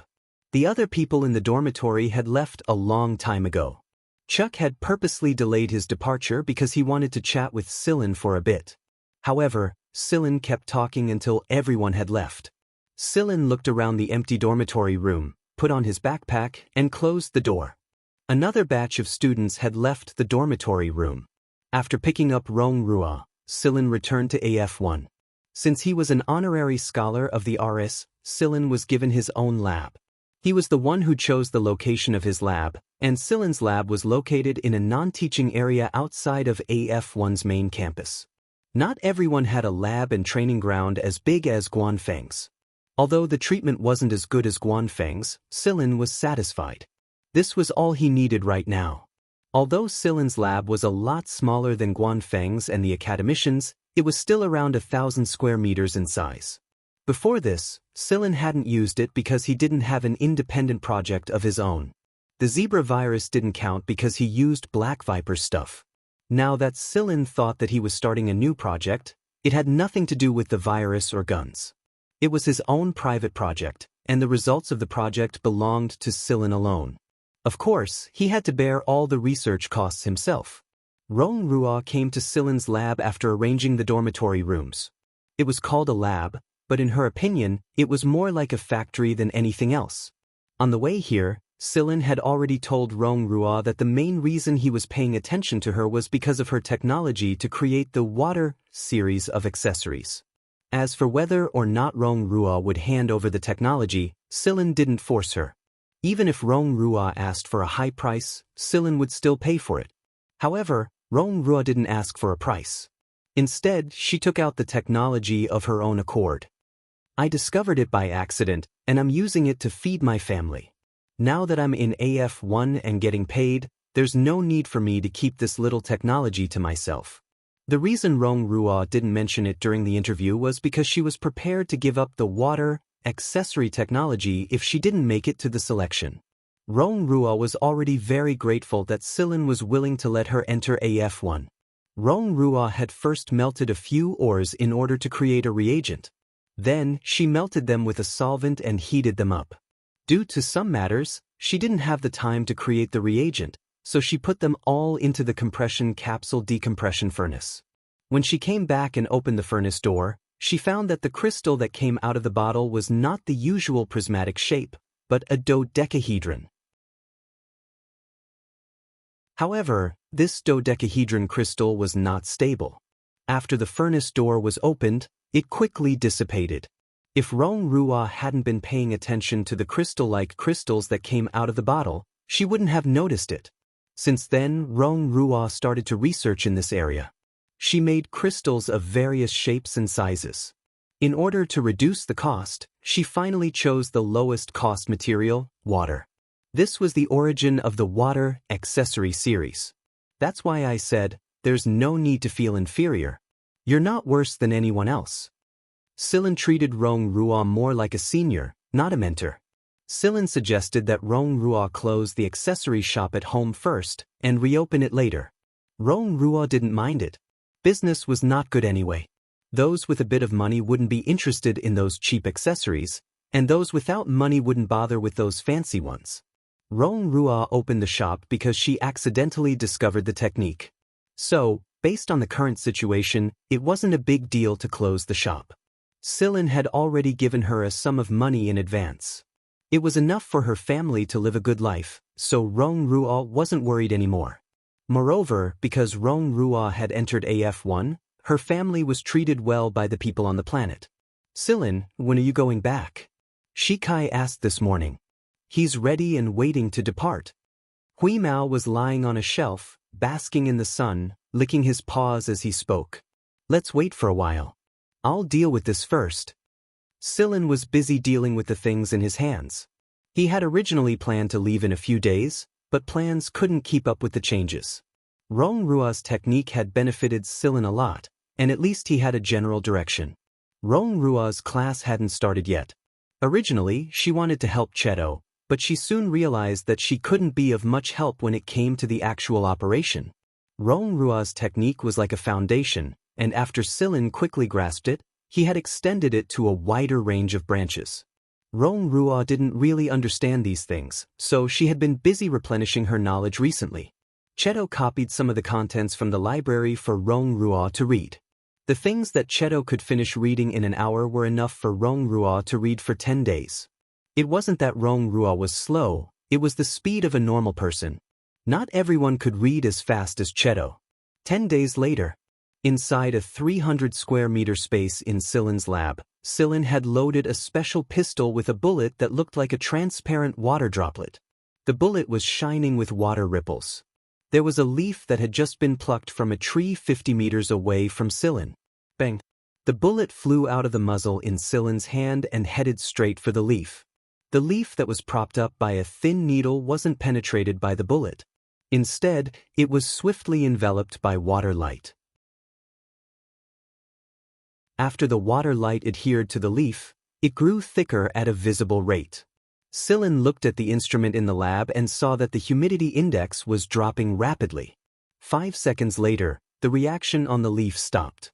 Hui Mao jumped over and circled around the leaf twice. It is very similar to the one under the sea. Rongrua's technique was to synthesize all kinds of small ornaments in water. The success rate was lower than that. Silin had used part of the information in this technique to develop this water bullet. The original leaf was now tightly wrapped in a layer of crystal. It looked like a sealed specimen, just like the sea beast crystal specimen he saw at the underwater city. Hui Mao raised his paw and touched the leaf with his paw. It was cold, but not as cold as ice. Its temperature was like ordinary water, except that it was a lot harder than crystal. Hui Mao took a bite and chewed loudly. Not bad. Want to try the next one? Hui Mao asked. Silin rebalanced the humidity in the lab and switched to a different bullet. This bullet was the same size as the previous one, but the ripples on its surface were faster. Cheto took out a small bottle with a flea inside. Whis had gotten it from King Kong. As expected of King Kong, even the fleas on his body were much bigger than normal ones. How much blood did he drink? After Silin's signal, Cheto opened the bottle cap. Shing! The flea the size of half a thumb rushed out the moment the bottle cap was opened. However, what welcomed it was a bullet covered in ripples. Crack! A hard crystalline block fell to the ground. The flea that was sealed inside was still in the same position as when it leaped up, vivid and lifelike. Hui Mao hurriedly jumped over and took a bite to test the texture. It's much harder than the last one. Then, Silin switched to a few more water bullets and experimented with a couple of more dangerous parasites. The results were pretty good. There were no large sea beasts in the lab for them to experiment with. Although the water bullets weren't perfect yet, and the bullet speed and hardness needed to be improved, the current results were already very satisfactory. It was a great weapon, but to Whis, it was using a low-level water bomb to make food. In Wheeze's words, it was called sandwiched fish biscuits. Unlike Rong Rua's accessories, the process of making water bullets into water bullets wasn't easy, and there were many layers of processing that required high precision. Even the lowest level water bomb would cost 3 digits if calculated according to the cost of production.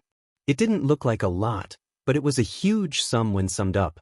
Silin didn't have the capital to let Hui Mao squander money just yet. The guy had to use several thousand water bullets to make a bag of fish biscuits. The texture was there, but the money was gone too. After seeing Silin's bill, Hui Mao hesitated for a while and gave up on the idea of using water bullets to make fish biscuits. Well, that was a temporary plan. Meow, when I have the money, I'll use top-grade water bullets to make fish biscuits. Hui Mao vowed. Let's talk about it when you have the money. Silin flicked Hui Mao's cat ears. The money this guy earned from the selection test not long ago was eaten up in half a day. What Hussert said to Hui Mao was true. Poverty comes from eating.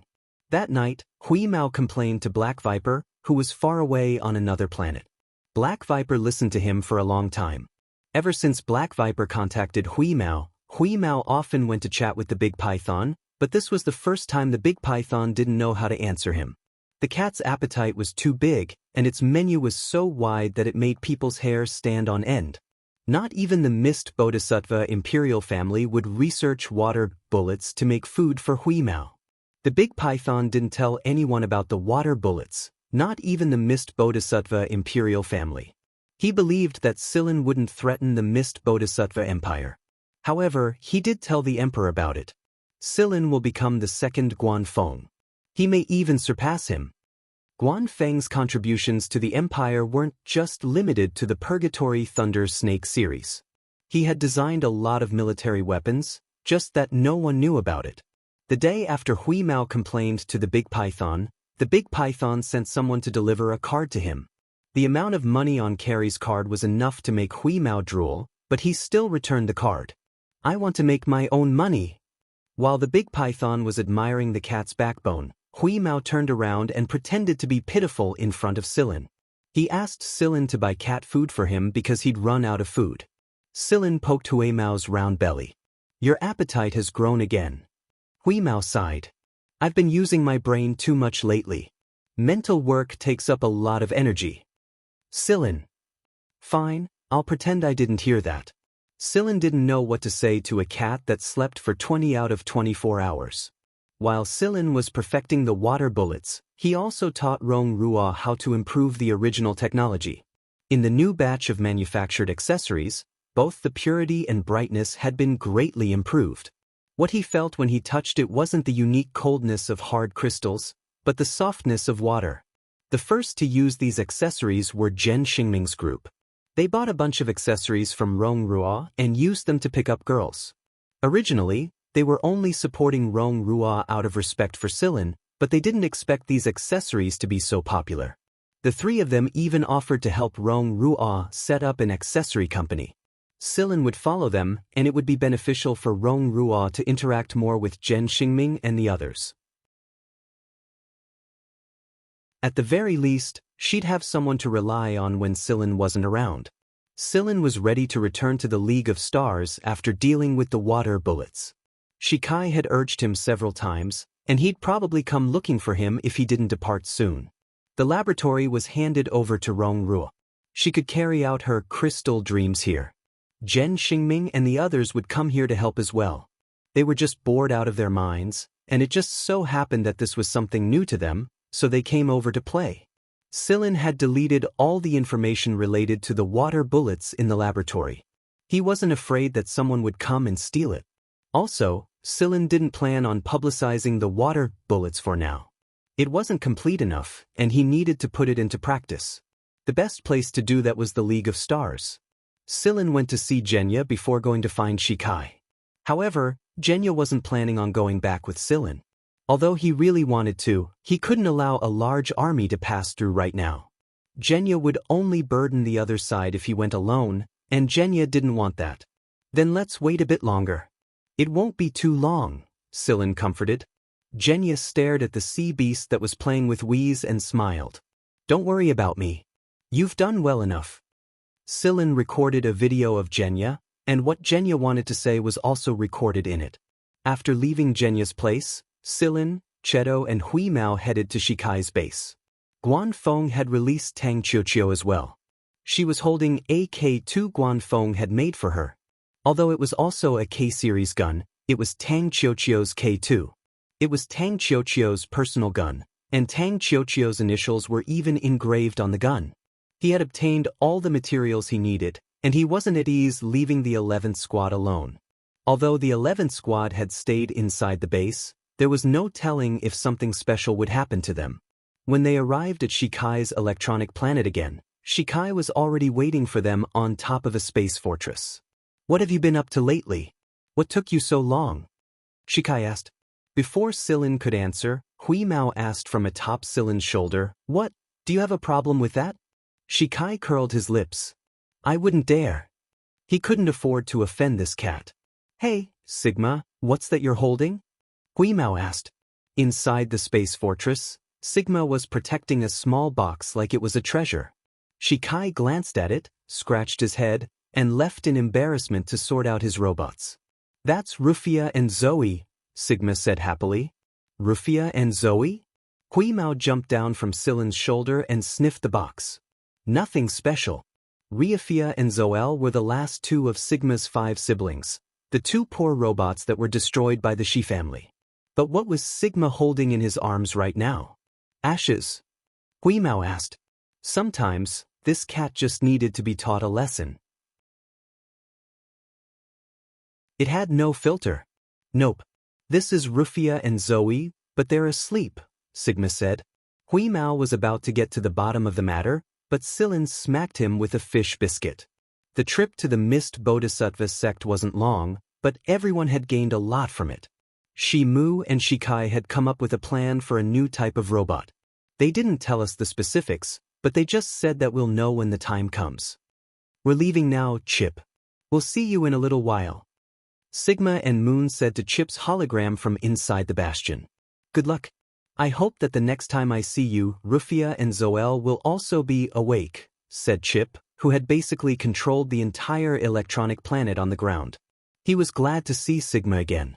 Sigma was still the same Sigma that wouldn't change even after 1,000 years. Could the 5 brothers really be reunited? Chip wasn't sure himself, but if Moon said there was a chance, then there must be a chance. When Rufia and Zoe returned, and when Shikai and Shi Mu's new plan succeeded, Chip would be able to leave his current state and explore the universe with them. The Shi family preferred to live among the stars. They didn't like to stay in one place for too long. Even Sigma wanted to explore and see more people and things. Faith was the ray of light that kept you going in your darkest hour. It wasn't bright, but it was beautiful in the darkness. It's all in the past. Chip stared at the bastion as it rose into the air. The darkest hour is over, isn't it? Once the bastion was gone, an image appeared on the ground in front of Chip. It was the image Moon had given him. It was a memory of his master. Moon, as long as you live, you can wake them up even if they're asleep. So, no matter how despicable they are, no matter what tricks they pull, you must live. Moon didn't show the hologram to Sigma because he had his doubts. Would they really wake up? It was only after meeting Sigma that Sigma began to believe those words. No matter what the process was, the result was getting better. Why was Moon the most complicated of them all? Because he carried the most burdens on his shoulders. Scylla knew that Moon was carrying a lot of secrets. In fact, he suspected that Moon knew the reason behind the formation of the sea beast specimens in Sea Heaven's underwater city. However, no one could pry the information out of Moon's mouth if he didn't want to say it. Although the She clan's peak generation had passed away 1,000 years ago, had the wisdom and achievements of that generation really been lost? Inside the bastion, Scylla watched Moon chat with Huimao, then drag Huimao and Sigma off to watch some X-rays. He closed his eyes. The bastion flew into the depths of the planet, where no one was. Something like a huge storm circle formed in the universe. This time, however, Tang Kakikyu was calm. She didn't go to sleep. As the bastion entered the storm, the instruments in the cockpit showed that the data was much more stable than the last 2 times. Huimao yawned and curled into a ball next to Scylla. He was going to take a nap, and then he'd have to get back to work. You're tuning in to the Passion Pages YouTube channel. We're so grateful for your support, and don't forget to subscribe to join us on this incredible journey through captivating stories. Your generosity through donations truly makes a world of difference, as it's the primary source of revenue that allows me to expand and enhance this channel for you. Thank you from the bottom of my heart for being a part of this adventure.